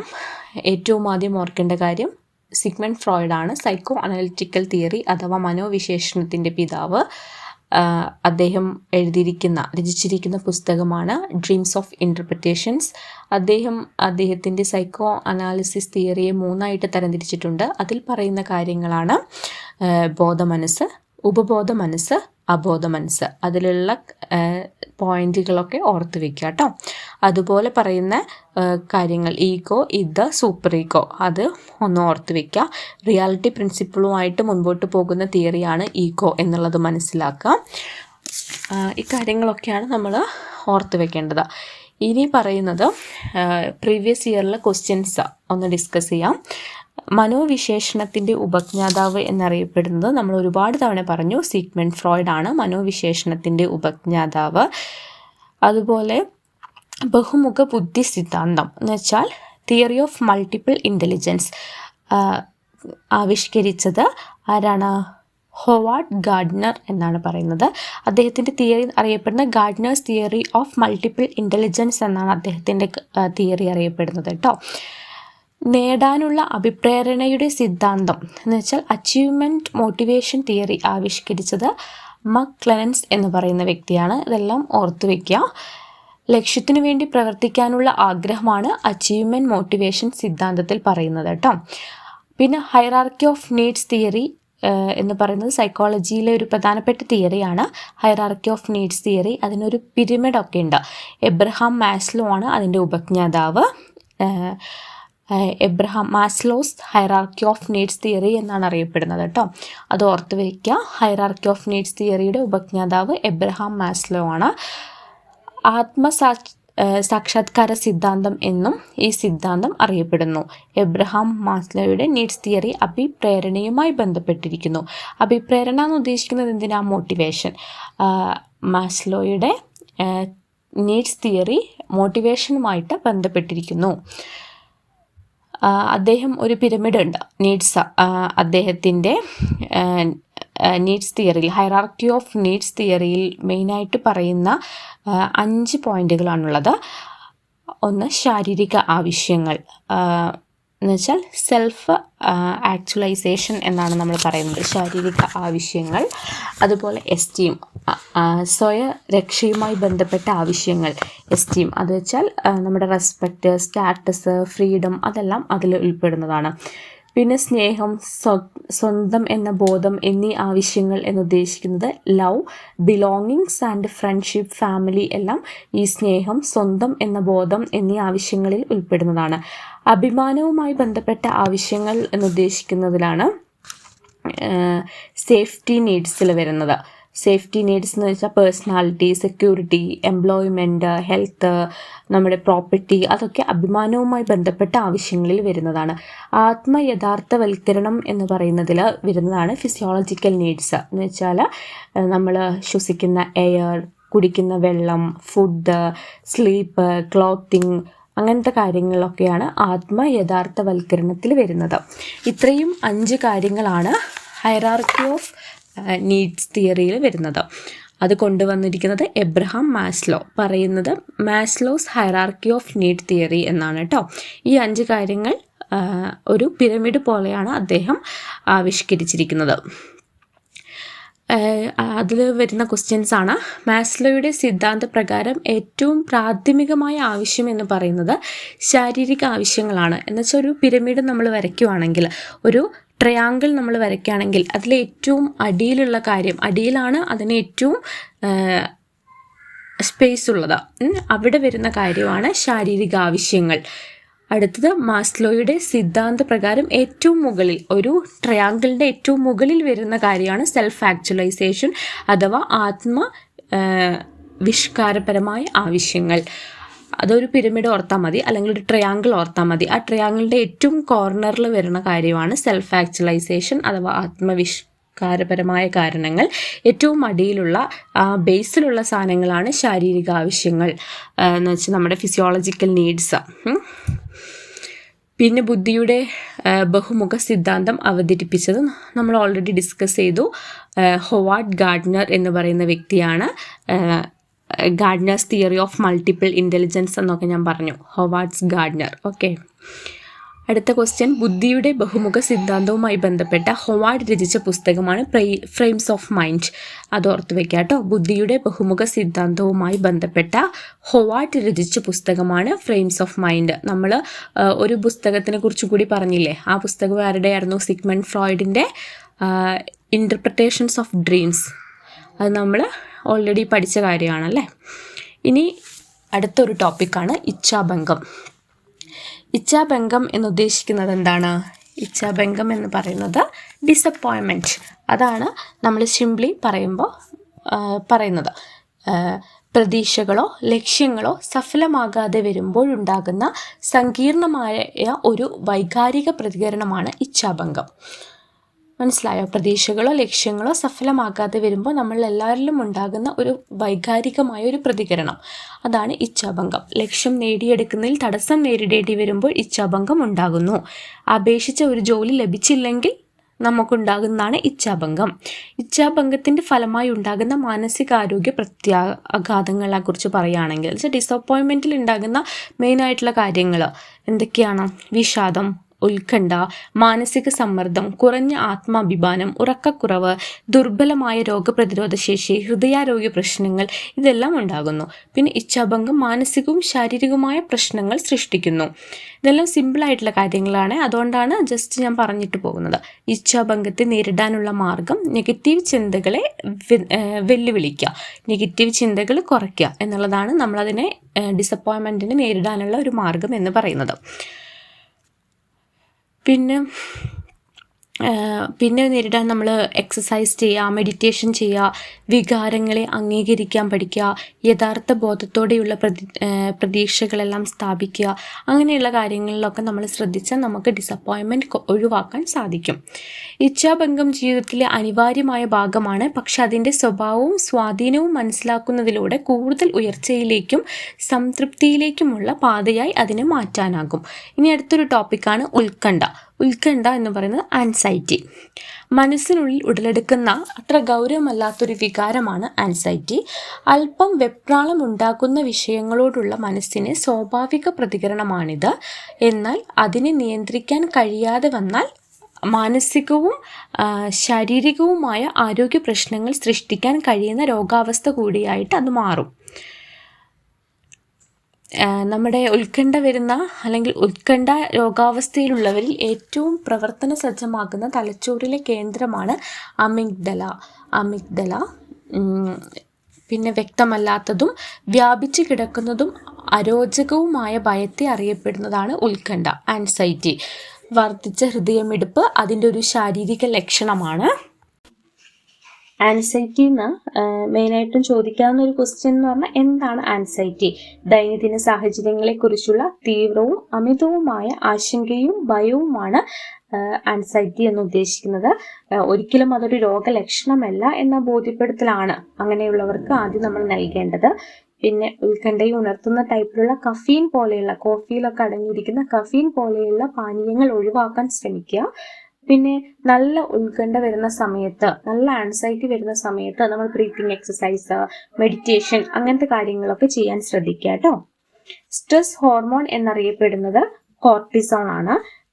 മാനസിക സമ്മർദ്ദം ലഘൂകരിക്കുന്നതിന് ഉപയോഗിക്കുന്ന ആരോഗ്യകരമായ ഒരു മനോസ്വാന്തന രീതിയാണ് സമ്മർദ്ദത്തെ അതിജീവിക്കാൻ ശ്വസന വിശ്രാന്തി പ്രയോഗിക്കുന്നത്. ഒരു ബ്രീത്തിങ് എക്സസൈസ് എന്നാണ് ഉദ്ദേശിക്കുന്നത് കേട്ടോ. ഇനി ഒരു ക്വസ്റ്റ്യൻ വന്നിരിക്കുന്നത് എബ്രഹാം മാസ്ലോവിന്റെ ആവശ്യകതയുടെ ശ്രേണി സിദ്ധാന്ത പ്രകാരം ഒരു വ്യക്തിയുടെ പരമാവധി ശേഷികൾ സ്വയം തിരിച്ചറിയുന്നത് ഏത് ഘട്ടത്തിലാണ് എന്നാണ്. നമ്മൾ ഓൾറെഡി ഡിസ്കസ് ചെയ്ത കാര്യമായിരുന്നു അല്ലെ. ഒരു hierarchy, Maslow's hierarchy of needs നമ്മൾ പഠിച്ചത് കാര്യമാണ്. അതിൽ ഏറ്റവും മുകളിലുള്ളത് ഞാൻ ഓൾറെഡി പറഞ്ഞായിരുന്നു, ഒരു ട്രയാങ്കിൾ നമ്മൾ മനസ്സിൽ വിചാരിക്കുകയാണെങ്കിൽ അതിൽ ഏറ്റവും മുകളിലുള്ള കാര്യമാണ് സെൽഫ് ആക്ച്വലൈസേഷൻ. ആ സെൽഫ് ആക്ച്വലൈസേഷനിലാണ് ഒരു വ്യക്തിയുടെ പരമാവധി ശേഷികൾ സ്വയം തിരിച്ചറിയുന്നത്. ഓർത്ത് വെക്കുക കേട്ടോ. സെൽഫ് ആക്ച്വലൈസേഷനിലാണ് റെസ്പെക്ട്, സ്റ്റാറ്റസ്, ഫ്രീഡം അങ്ങനെയുള്ള കാര്യങ്ങളൊക്കെ ഇൻക്ലൂഡ് ചെയ്യുന്നത്. അത് ആത്മസാക്ഷാത്കാരത്തിലാണ് ഒരു വ്യക്തിയുടെ പരമാവധി ശേഷികൾ സ്വയം തിരിച്ചറിയുന്നത് എന്ന് മനസ്സിലാക്കുക കേട്ടോ. ഹോവാർഡ് ഗാർഡ്നറിന്റെ ബഹുമുഖ ബുദ്ധി സിദ്ധാന്തത്തെ അടിസ്ഥാനമാക്കി ആന്തരിക വൈയക്തിക ബുദ്ധിയുമായി ബന്ധപ്പെട്ട വ്യക്തിഗത സ്വഭാവം എന്താണ്? സ്വയം ആഴത്തിൽ മനസ്സിലാക്കുന്നതിനും വിലയിരുത്തുന്നതിനും മെച്ചപ്പെടുത്തുന്നതിനുമുള്ള കഴിവ്. അത് നിങ്ങൾ കാണാതെ പഠിക്കുക കേട്ടോ. ഓൾറെഡി ഞാൻ പറഞ്ഞായിരുന്നു, ജസ്റ്റ് മെൻഷൻ ചെയ്തായിരുന്നു, ഗാസ്ട്രോൺസ് theory of intelligence, theory of multiple intelligence already നമ്മൾ ജസ്റ്റ് ഒന്ന് മെൻഷൻ ചെയ്ത് പോകുന്നുണ്ടായിരുന്നു.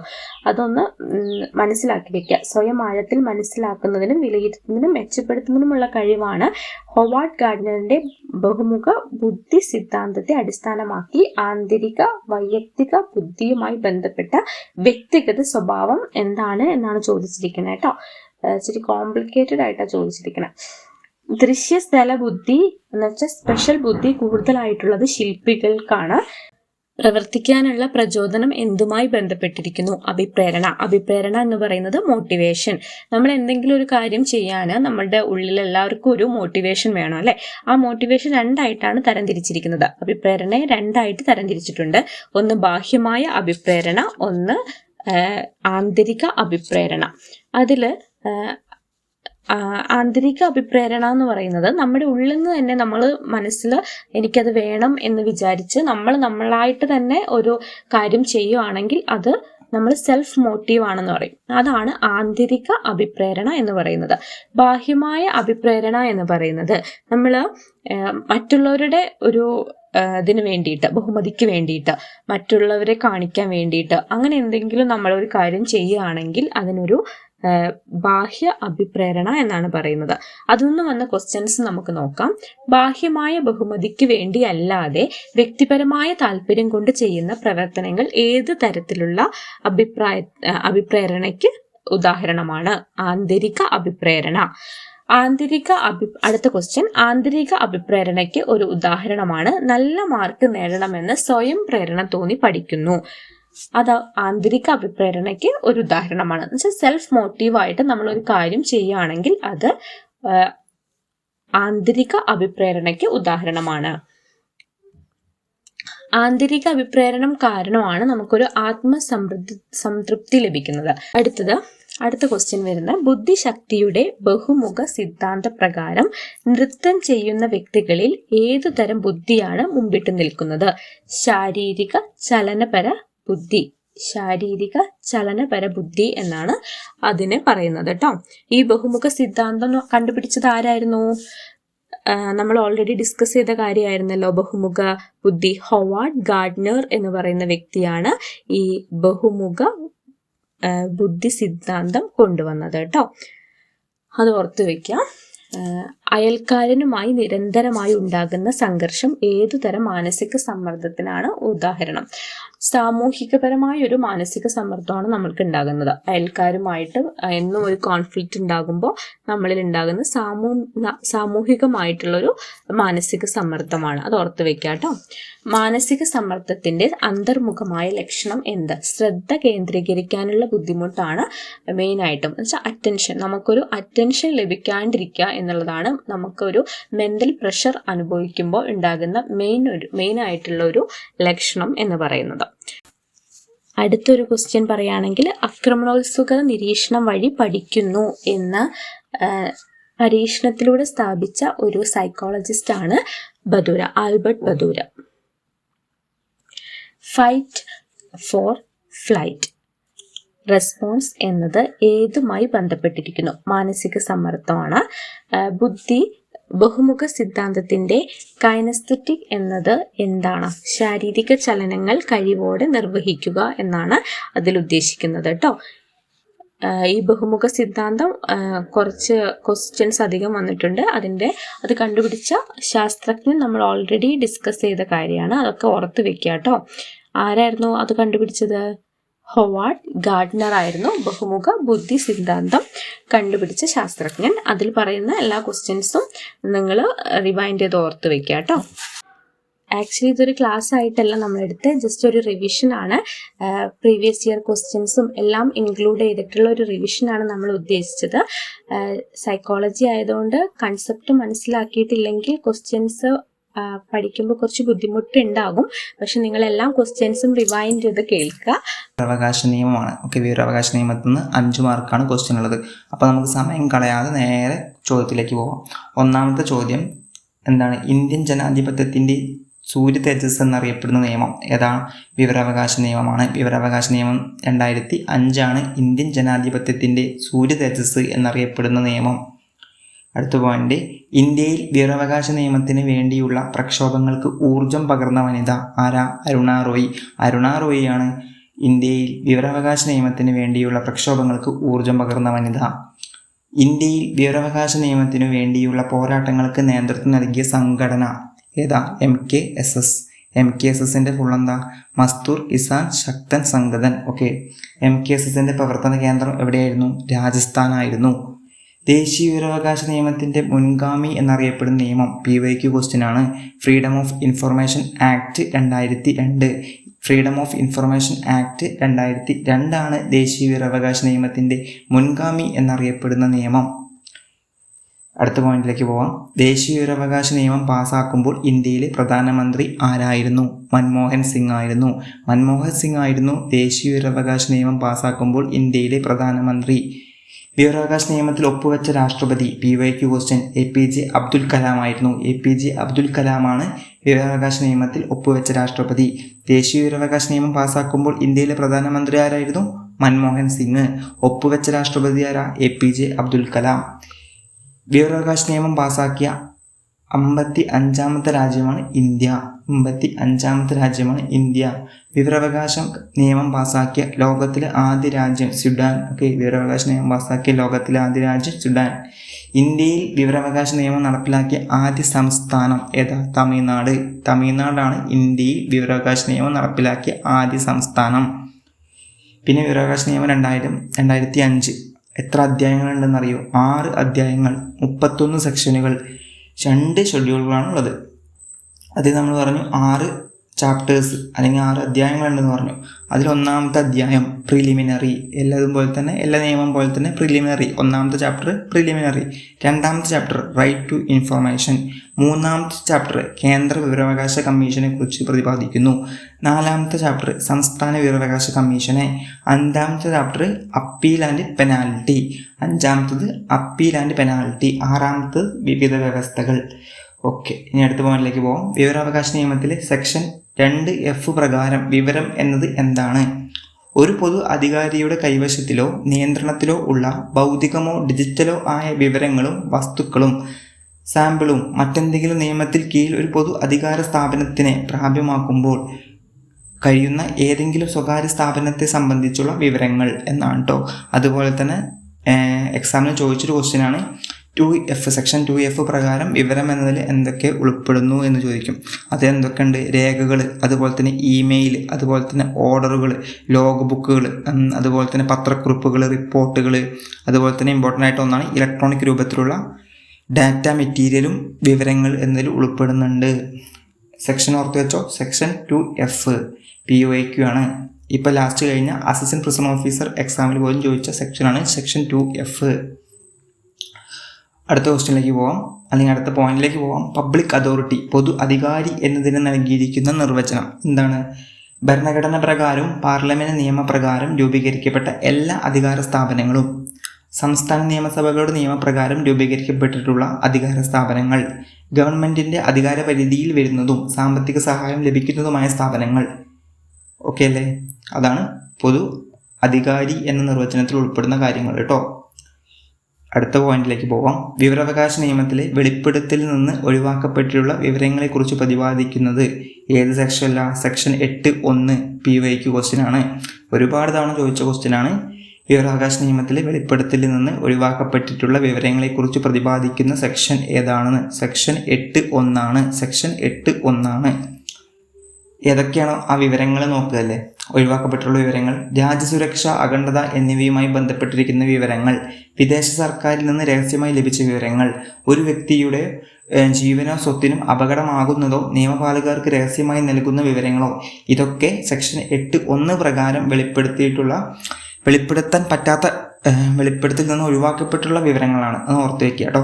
ഒരു വ്യക്തിക്ക് അയാളുടെ വിശ്വസ്ത ബന്ധത്തിൽ ലഭ്യമായ വിവരം വിശാലമായ പൊതു താല്പര്യത്തിന് ആവശ്യമുള്ളത് അല്ലെങ്കിൽ വെളിപ്പെടുത്തേണ്ടതില്ല. ആ പോയിന്റ് സ്റ്റേറ്റ്മെൻ്റായിട്ട് കയറി വരും, ശ്രദ്ധിക്കണം. RT section 9 എന്തുമായി ബന്ധപ്പെട്ടതാ? പകർപ്പവകാശ സംബന്ധമായതാണ് സെക്ഷൻ 9. ഇപ്പം നമ്മൾ ഏതൊക്കെ സെക്ഷൻസ് പഠിച്ചു? സെക്ഷൻ 2F പഠിച്ചു, എന്താണ്? വിവരവുമായി ബന്ധപ്പെട്ടത്. സെക്ഷൻ 8(1) പഠിച്ചു. 8(1) എന്താ? വെളിപ്പെടുത്തലിൽ നിന്ന് ഒഴിവാക്കപ്പെട്ടിട്ടുള്ള വിവരങ്ങളുമായി ബന്ധപ്പെട്ടത്. ഇപ്പതാ സെക്ഷൻ 9 പഠിക്കുന്നു, പകർപ്പവകാശ സംബന്ധമായത്. സെക്ഷൻ 9 പ്രകാരം വിവരം നിരസിക്കുന്നത്, ഒരു വ്യക്തിയുടെ പകർപ്പവകാശം ലംഘിക്കപ്പെടുന്ന വിവരം നൽകേണ്ടതില്ല എന്നാണ് കേട്ടോ. സെക്ഷൻ 9 പ്രകാരം വിവരം നിരസിക്കുന്നപ്പോഴാണ് ഒരു വ്യക്തിയുടെ പകർപ്പവകാശം ലംഘിക്കപ്പെടുന്നില്ല, ഒരു വിവരം നൽകേണ്ടതില്ല അല്ലേ. അവകാശം ലംഘിക്കപ്പെടുന്ന ഒരു വിവരം നൽകേണ്ടതില്ല. ഓക്കെ അല്ലേ. അതുപോലെ തന്നെ വിവരാവകാശ നിയമപ്രകാരം പൂർണ്ണമായി ഒഴിവാക്കപ്പെട്ട ഒരേ ഒരു വിവരം പകർപ്പവകാശവുമായി ബന്ധപ്പെട്ടതാണ്. എന്നാൽ ഈ സംരക്ഷണം സർക്കാരിന് പകർപ്പവകാശത്തിന് ലഭിക്കുകയുമില്ല. സ്റ്റേറ്റ്മെൻ്റായിട്ട് കയറി വരും. ഈ ഭാഗത്തുനിന്ന് ചോദ്യങ്ങൾ ശ്രദ്ധിക്കണം. RT act section 11 എന്തുമായി ബന്ധപ്പെട്ടതാ? മൂന്നാം കക്ഷിയുമായി ബന്ധപ്പെട്ടത്. സെക്ഷൻ 2F വിവരം. സെക്ഷൻ 8(1) എന്താണ്? വെളിപ്പെടുത്തലിൽ നിന്ന് ഒഴിവാക്കപ്പെട്ടിട്ടുള്ള വിവരങ്ങൾ. സെക്ഷൻ 9 പകർപ്പവകാശ സംബന്ധമായത്. ഇപ്പോൾ സെക്ഷൻ 11 നമ്മൾ പഠിക്കുന്നു, മൂന്നാം കക്ഷിയുമായി ബന്ധപ്പെട്ടത്. വിവരാവകാശ നിയമപ്രകാരം ഒന്നാം കക്ഷി അപേക്ഷകനും, രണ്ടാം കക്ഷി എന്ന് പറയുന്നത് ആരാ? അപേക്ഷകനിൽ നിന്ന് അപേക്ഷ സ്വീകരിക്കുന്ന പബ്ലിക് ഇൻഫർമേഷൻ ഓഫീസർ. ഒന്നാം കക്ഷി എന്ന് പറയുന്നത് അപേക്ഷകൻ, രണ്ടാം കക്ഷി എന്ന് പറയുന്നത് അപേക്ഷകനിൽ നിന്ന് അപേക്ഷ സ്വീകരിക്കുന്ന പബ്ലിക് ഇൻഫർമേഷൻ ഓഫീസർ. മൂന്നാം കക്ഷി എന്ന് പറയുന്നത് അപേക്ഷകൻ അല്ലാത്ത മറ്റൊരു വ്യക്തിയോ പൊതു അധികാരിയോ ആകാം. മൂന്നാം കക്ഷിയുമായി ബന്ധപ്പെട്ട രഹസ്യ വിവരം തേടിക്കൊണ്ട് ഒരു അപേക്ഷ പബ്ലിക് ഇൻഫർമേഷൻ ഓഫീസർക്ക് ലഭിച്ചാൽ അത് മൂന്നാം കക്ഷിയെ അറിയിക്കേണ്ടത് 5 ദിവസത്തിനകം. 5 ദിവസത്തിനകം അറിയിക്കണം ഈ വിവരം. എന്ത് വിവരം? മൂന്നാം കക്ഷിയുമായി ബന്ധപ്പെട്ട രഹസ്യ വിവരം തേടിക്കൊണ്ട് ഒരു അപേക്ഷ പബ്ലിക് ഇൻഫർമേഷൻ ഓഫീസർക്ക് ലഭിച്ചാൽ അത് മൂന്നാം കക്ഷിയെ അറിയിക്കേണ്ടത് 5 ദിവസത്തിനകമാണ്. അടുത്ത പോയിന്റിലേക്ക് പോകാം. RT ആക്ട് സെക്ഷൻ 11 പ്രകാരം താനുമായി ബന്ധപ്പെട്ട രഹസ്യവിവരം നൽകുന്നതിന് മൂന്നാം കക്ഷിക്ക് ആക്ഷേപമുണ്ടെങ്കിൽ അത് പബ്ലിക് ഇൻഫർമേഷൻ ഓഫീസറെ ബോധിപ്പിക്കേണ്ടത് 10 ദിവസത്തിനകം. നേരത്തെ ഒരു 5 ദിവസം പഠിച്ചു, ഇപ്പോൾ ഒരു 10 ദിവസം പഠിച്ചു. ഈ ക്വസ്റ്റ്യൻ എന്താണെന്ന് കറക്റ്റായിട്ട് ഓർമ്മയാണ് കേട്ടോ. അതുപോലെ തന്നെ അടുത്ത പോയിന്റിലേക്ക് പോകാം. പൊതു താല്പര്യ സംരക്ഷണാർത്ഥം പ്രകാരമുള്ള വിവരമാണെങ്കിൽ മൂന്നാം കക്ഷിക്ക് ആക്ഷേപമുണ്ടെങ്കിൽ പോലും വിവരം അപേക്ഷകനെ കൈമാറാം. സ്റ്റേറ്റ്മെൻ്റായിട്ട് കയറി വരും ഈ പോയിന്റുകളൊക്കെ. എന്നാൽ ഒരു തീരുമാനത്തിനെതിരെ അപ്പീൽ പോകാൻ മൂന്നാം കക്ഷിക്ക് അവകാശമുണ്ടെന്ന് രേഖാമൂലം അറിയിക്കണം. തുടർന്ന് വരാവുന്ന അപ്പീൽ നടപടിക്ക് വിധേയമായി മാത്രം അപേക്ഷകനെ വിവരം നൽകുക. ഓക്കെ. ദേശീയ വിവരാവകാശ നിയമത്തിലെ ഏത് അധ്യായത്തിലാണ് കേന്ദ്ര വിവരാവകാശ കമ്മീഷനെ കുറിച്ച് പ്രതിപാദിക്കുന്നത്? അധ്യായം 3. നമ്മൾ ഓൾറെഡി പറഞ്ഞു, മുൻപ് പറഞ്ഞു 6 അധ്യായങ്ങളുണ്ട്. അതിൽ 3-ാമത്തെ അധ്യായത്തിൽ കേന്ദ്ര വിവരാവകാശ കമ്മീഷനെ കുറിച്ച് പ്രതിപാദിക്കുന്നു. അധ്യായം 4 സംസ്ഥാന വിവരാവകാശ കമ്മീഷനെ കുറിച്ച് പ്രതിപാദിക്കുന്നു. ഇപ്പം നമ്മളിതിൽ പഠിക്കുന്നത് കേന്ദ്ര വിവരാവകാശ കമ്മീഷനെ കുറിച്ച് പഠിക്കുകയാണ്. അതിൽ അധ്യായം ഏതാണ്? കേന്ദ്ര വിവരാവകാശ കമ്മീഷനുമായി ബന്ധപ്പെട്ട അധ്യായമാണ് 3. അധ്യായം 3. അധ്യായം 3-ൽ 12 മുതൽ 14 വരെയാണ് കേന്ദ്ര വിവരാവകാശ കമ്മീഷനെ കുറിച്ച് പ്രതിപാദിക്കുന്നത്. 12 മുതൽ 14 വരെ. അധ്യായം 3-ൽ 12 മുതൽ 14 വരെ. ദേശീയ വിവരാവകാശ കമ്മീഷൻ്റെ ആസ്ഥാനം എവിടെയാണ്? CIC ഭവനിലാണ്, ന്യൂഡൽഹി. ഓക്കെ അല്ലേ? CIC ഭവൻ, ന്യൂഡൽഹി. കേന്ദ്ര വിവരാവകാശ കമ്മീഷനിൽ ഒരു മുഖ്യ വിവരാവകാശ കമ്മീഷനും കൂടാതെ 11 കമ്മീഷണർ വരെ ആകാം. കമ്മീഷണർ വരെ ആകാം എന്നാണ് പറയുന്നത്. ഇത്ര വേണം നിർബന്ധമില്ല. അപ്പോൾ 11 പേര്, അതായത് 1+10 കമ്മീഷണർമാരും ഒരു മുഖ്യ വിവരാവകാശ കമ്മീഷനും. ഓക്കെ അല്ലേ? അടുത്ത പോയിന്റ്. വിവരാവകാശ കമ്മീഷൻ department of personnel and training മന്ത്രാലയത്തിന് കീഴിലാണ് വരുന്നത്. ഓക്കെ. വിവരാവകാശ കമ്മീഷൻ എന്തിൻ്റെ കീഴിലാണ് വരുന്നത്? Department of personnel and training മന്ത്രാലയത്തിൻ്റെ കീഴിലാണ് വരുന്നത്. അടുത്ത പോയിന്റിലേക്ക് പോകാം. ദേശീയ മുഖ്യ വിവരാവകാശ കമ്മീഷണറെയും മറ്റ് കമ്മീഷണർമാരെയും തിരഞ്ഞെടുക്കുന്ന സമിതിയിലെ അംഗങ്ങൾ PYQ ക്വസ്റ്റ്യനാണ്, ശ്രദ്ധിക്കണം. കഴിഞ്ഞ ഫീമെയിൽ അസിസ്റ്റന്റ് പ്രസന്റ് ഓഫീസർ എക്സാമിന് ചോദിച്ച ചോദ്യം ഇവിടെ നിന്നായിരുന്നു. ഏതാ നോക്കാം നമുക്ക്. ആ തിരഞ്ഞെടുക്കുന്ന സമിതിയിലെ അംഗങ്ങൾ നോക്കാം. ഒന്ന് പ്രധാനമന്ത്രി, പിന്നെ പ്രധാനമന്ത്രി നിർദ്ദേശിക്കുന്ന കേന്ദ്ര ക്യാബിനറ്റ് മന്ത്രി, പിന്നെ ലോകസഭ പ്രതിപക്ഷ നേതാവ്. ഈ സമിതിയിലെ അധ്യക്ഷൻ എന്ന് പറയുന്നത് പ്രധാനമന്ത്രിയായിരിക്കും. ഇതിൽ അംഗമായിരിക്കുന്ന പ്രധാനമന്ത്രി തന്നെയാണ് അധ്യക്ഷൻ. മൊത്തം 3 പേരാണ്, ഓർക്കണം, മാറിപ്പോകരുത്. പ്രധാനമന്ത്രി നിർദ്ദേശിക്കുന്ന കേന്ദ്ര ക്യാബിനറ്റ് മന്ത്രി, ലോകസഭ പ്രതിപക്ഷ നേതാവ്. കേന്ദ്ര വിവരാവകാശ കമ്മീഷനെ നിയമിക്കുന്നതാരാ? രാഷ്ട്രപതിയാണ് നിയമിക്കുന്നത്. സത്യപ്രതിജ്ഞ ചെയ്യുന്നതാരാ? കേന്ദ്ര വിവരാവകാശ കമ്മീഷൻ സത്യപ്രതിജ്ഞ ചെയ്യുന്നത് രാഷ്ട്രപതിയുടെ മുമ്പിലാണ്. കാലാവധി ഇമ്പോർട്ടൻ്റ് ആണ്. കാലാവധി 3 വർഷം അല്ലെങ്കിൽ 65 വയസ്സ്, ഏതാണോ ആദ്യം അത്. ഓക്കെ, അതായത് ഒരു 60 വയസ്സുള്ള വ്യക്തിയാണ് കേന്ദ്ര വിവരാവകാശ കമ്മീഷനാണ് ആയി കയറുകയാണെങ്കിൽ അയാൾ 63-ാം വയസ്സിൽ ഇറങ്ങണം. ഇനി 63 വയസ്സുള്ള ഒരു വ്യക്തിയാണ് കയറുന്നത് വെച്ചാൽ അയാൾ 65-ാം വയസ്സിൽ ഇറങ്ങണം. കാരണം 65-ന് മേലേക്ക് പോകാൻ പാടില്ല. 2 വർഷം അയാൾക്ക് സർവീസ് ലഭിക്കുകയുള്ളൂ. മനസ്സിലായില്ലേ? അങ്ങനെ 2019 ഭേദഗതി പ്രകാരം വിവരാവകാശ കമ്മീഷനിലെ മുഖ്യ വിവരാവകാശ കമ്മീഷണർമാരുടെയും മറ്റ് കമ്മീഷണർമാരുടെയും കാലാവധി നിശ്ചയിക്കുന്നതിനുള്ള അധികാരം കേന്ദ്ര ഗവൺമെൻറ്റിന് ലഭിക്കുന്നു. അതിൽ പ്രകാരം നിലവിൽ അത് 3 വർഷം വരെ അല്ലെങ്കിൽ 65 വയസ്സ് വരെ, ഏതാണോ ആദ്യം അതുവരെയാണ്. ഓക്കെ, നമ്മൾ പറഞ്ഞ കാര്യം കേട്ടോ. ഇനി അടുത്ത പോയിന്റിലേക്ക് പോകാം. മുഖ്യ വിവരാവകാശ കമ്മീഷണറും മറ്റ് കമ്മീഷണർമാരും വീണ്ടും തൽസ്ഥാനത്ത് നിയമിക്കപ്പെടാൻ യോഗ്യരല്ല. അടുത്ത പോയിന്റ്, വിവരാവകാശ കമ്മീഷണർമാർക്ക് കേന്ദ്രത്തിലെയോ സംസ്ഥാനത്തിലെയോ മുഖ്യ വിവരാവകാശ കമ്മീഷണറാകാൻ യോഗ്യതയുണ്ട്. ഇതൊക്കെ ഒന്നും കൂടി വായിച്ച് നോക്കണം. ഈ പോയിന്റ് സ്റ്റേറ്റ്മെൻ്റ് ആയിട്ട് കയറി വരും. ഞാനിപ്പോൾ വെറുതെ റിവിഷൻ ക്ലാസ് ആയതുകൊണ്ട് എല്ലാം ഒന്ന് കവർ ചെയ്യാൻ വേണ്ടി പെട്ടെന്ന് വായിച്ചു പോവുക കേട്ടോ. മുഖ്യ വിവരാവകാശ കമ്മീഷണർ, മറ്റ് വിവരാവകാശ കമ്മീഷണർമാർ എന്നിവർ കാലാവധിക്ക് ശേഷം കേന്ദ്ര സംസ്ഥാന സർവീസുകളിൽ മറ്റ് പദ്ധതികൾ വഹിക്കുന്നതിന് തടസ്സമില്ല. പിന്നെ നീക്കം ചെയ്യാനുള്ള അധികാരം രാഷ്ട്രപതിക്കാണ്. ഓക്കെ, നിയമിക്കുന്ന രാഷ്ട്രപതിയാണ്, നീക്കം ചെയ്യുന്ന രാഷ്ട്രപതിയാണ്. സത്യപ്രതിജ്ഞ ചൊല്ലുന്നത് ആരുടെ മുമ്പിലാണ്? രാഷ്ട്രപതിക്ക് മുമ്പിലാണ്. ഓക്കെ, നീക്കം ചെയ്യുന്നത് രാഷ്ട്രപതിയാണ്. അതിനുള്ള കാരണങ്ങൾ പറയുന്നത് കാര്യപ്രാപ്തിയില്ലായ്മ. കേന്ദ്ര വിവരാവകാശ കമ്മീഷന് കാര്യപ്രാപ്തിയില്ലായ്മ 1. അതുപോലെ തന്നെ ശാരീരികമായോ മാനസികമായുള്ള ആരോഗ്യക്കുറവ് 2ാമത്തെ കേസ്. അതുപോലെ തന്നെ എന്നിവയുടെ അടിസ്ഥാനത്തിലോ പേരുമാറ്റ ദൂഷ്യത്തിൻ്റെ അടിസ്ഥാനത്തിലോ സുപ്രീം കോടതിയുടെ നിരീക്ഷണ പ്രകാരം, അതായത് രാഷ്ട്രപതിക്ക് ഒറ്റയ്ക്ക് ചെയ്യാൻ പറ്റുമോ? ഇല്ല, ഒറ്റയ്ക്ക് ചെയ്യാൻ പറ്റില്ല. സുപ്രീം കോടതിയുടെ നിരീക്ഷണ പ്രകാരം മാത്രമാണ് രാഷ്ട്രപതിക്ക് നീക്കം ചെയ്യാൻ പറ്റുള്ളൂ. കേന്ദ്ര വിവരാവകാശ കമ്മീഷന് നീക്കം ചെയ്യണമെങ്കിൽ സുപ്രീം കോടതിയുടെ നിരീക്ഷണ പ്രകാരം മാത്രമാണ്. കേന്ദ്ര വിവരാവകാശ കമ്മീഷൻ വാർഷിക റിപ്പോർട്ട് സമർപ്പിക്കുന്നത് കേന്ദ്ര ഗവൺമെൻറ്റിനാണ് വാർഷിക റിപ്പോർട്ട് സമർപ്പിക്കുന്നത്, അല്ലാതെ രാഷ്ട്രപതിക്കൊന്നുമല്ല, കേന്ദ്ര ഗവൺമെൻറ്റിനെയാണ്. കേന്ദ്ര ഗവൺമെൻറ് സമർപ്പിക്കുന്ന ഈ റിപ്പോർട്ട് പാർലമെൻറ്റിന് കൈമാറും. ഓക്കെ, ഇനി നമ്മൾ പറഞ്ഞു സംസ്ഥാന വിവരാവകാശ കമ്മീഷൻ. അദ്ദേഹം നമ്മൾ ഓൾറെഡി പറഞ്ഞാണ് 4. ഓക്കെ, ഏത് സെക്ഷൻ 15 മുതൽ 17 വരെ. കേന്ദ്ര വിവരാവകാശ കമ്മീഷൻ ഏതായിരുന്നു? അധ്യായം 3 സെക്ഷൻ 12 മുതൽ 14 വരെയും. ഓക്കെ, രൂപീകരിക്കപ്പെട്ടത്. ഓക്കെ, സംസ്ഥാന വിവരാവകാശ കമ്മീഷൻ രൂപീകരിക്കപ്പെട്ടത് 2005 ഡിസംബർ 19. സംസ്ഥാന വിവരാവകാശ കമ്മീഷനിൽ മുഖ്യ വിവരാവകാശ കമ്മീഷണർ, മറ്റ് കമ്മീഷണർമാർ ഉൾപ്പെടെ പരമാവധി അംഗങ്ങൾ എത്ര? 11. കേന്ദ്രവും സെയിമാണ്, 11. സംസ്ഥാനങ്ങളിലെ മുഖ്യ വിവരാവകാശ കമ്മീഷണർ, മറ്റ് കമ്മീഷണർമാർ എന്നിവർ നിയമിക്കുന്നത് ആരാണ്? ഗവർണറാണ് നിയമിക്കുക. കേന്ദ്രത്തിൻ്റെ കേസിൽ നിയമിക്കുന്നത് രാഷ്ട്രപതിയാണ്. സംസ്ഥാനത്തിൻ്റെ കേസിൽ നിയമിക്കുന്നത് ഗവർണറാണ്. സംസ്ഥാനത്തെ മുഖ്യ വിവരാവകാശ കമ്മീഷണർ, മറ്റ് അംഗങ്ങൾ എന്നിവരെ തിരഞ്ഞെടുക്കുന്ന സമിതിയിലെ അംഗങ്ങൾ ആരൊക്കെയാണ്? മുഖ്യമന്ത്രി നിർദ്ദേശിക്കുന്ന മന്ത്രിസഭയിലെ അംഗം, പിന്നെ നിയമസഭയിലെ പ്രതിപക്ഷ നേതാവ്. മുഖ്യമന്ത്രി ആയിരിക്കും ഇതിൻ്റെ അധ്യക്ഷൻ. 3 പേരടങ്ങുന്നുണ്ട്. മുഖ്യമന്ത്രി നിർദ്ദേശിക്കുന്ന മന്ത്രിസഭയിലെ അംഗം, നിയമസഭയിലെ പ്രതിപക്ഷ നേതാവ്. മുഖ്യമന്ത്രി ആയിരിക്കും ഇതിൻ്റെ അധ്യക്ഷൻ. കേന്ദ്രത്തിൻ്റെ കേസിൽ വന്നപ്പോൾ പ്രധാനമന്ത്രി ആയിരിക്കും. പിന്നെ പ്രധാനമന്ത്രി നിർദ്ദേശിക്കുന്ന മന്ത്രിസഭയല്ല, ക്യാബിനറ്റ് മന്ത്രി.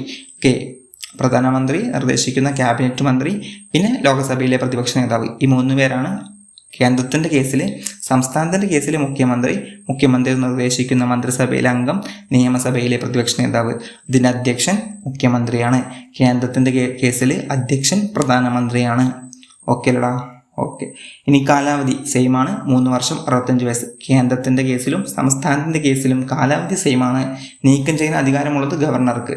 നിയമിക്കാൻ അധികാരം ഗവർണർക്കാണ് സംസ്ഥാനത്തിൻ്റെ കേസിൽ. അതുപോലെ തന്നെ നീക്കം ചെയ്യാനുള്ള അധികാരവും ഗവർണർക്കാണ്. സത്യപ്രതിജ്ഞ ആരുടെ മുമ്പിലായിരിക്കും? ഗവർണറിൻ്റെ മുമ്പിലായിരിക്കും. ഓക്കെ, വാർഷിക റിപ്പോർട്ട് കേന്ദ്രത്തിൻ്റെ കേസിൽ കേന്ദ്ര ഗവൺമെൻറ്റിനെയാണ്.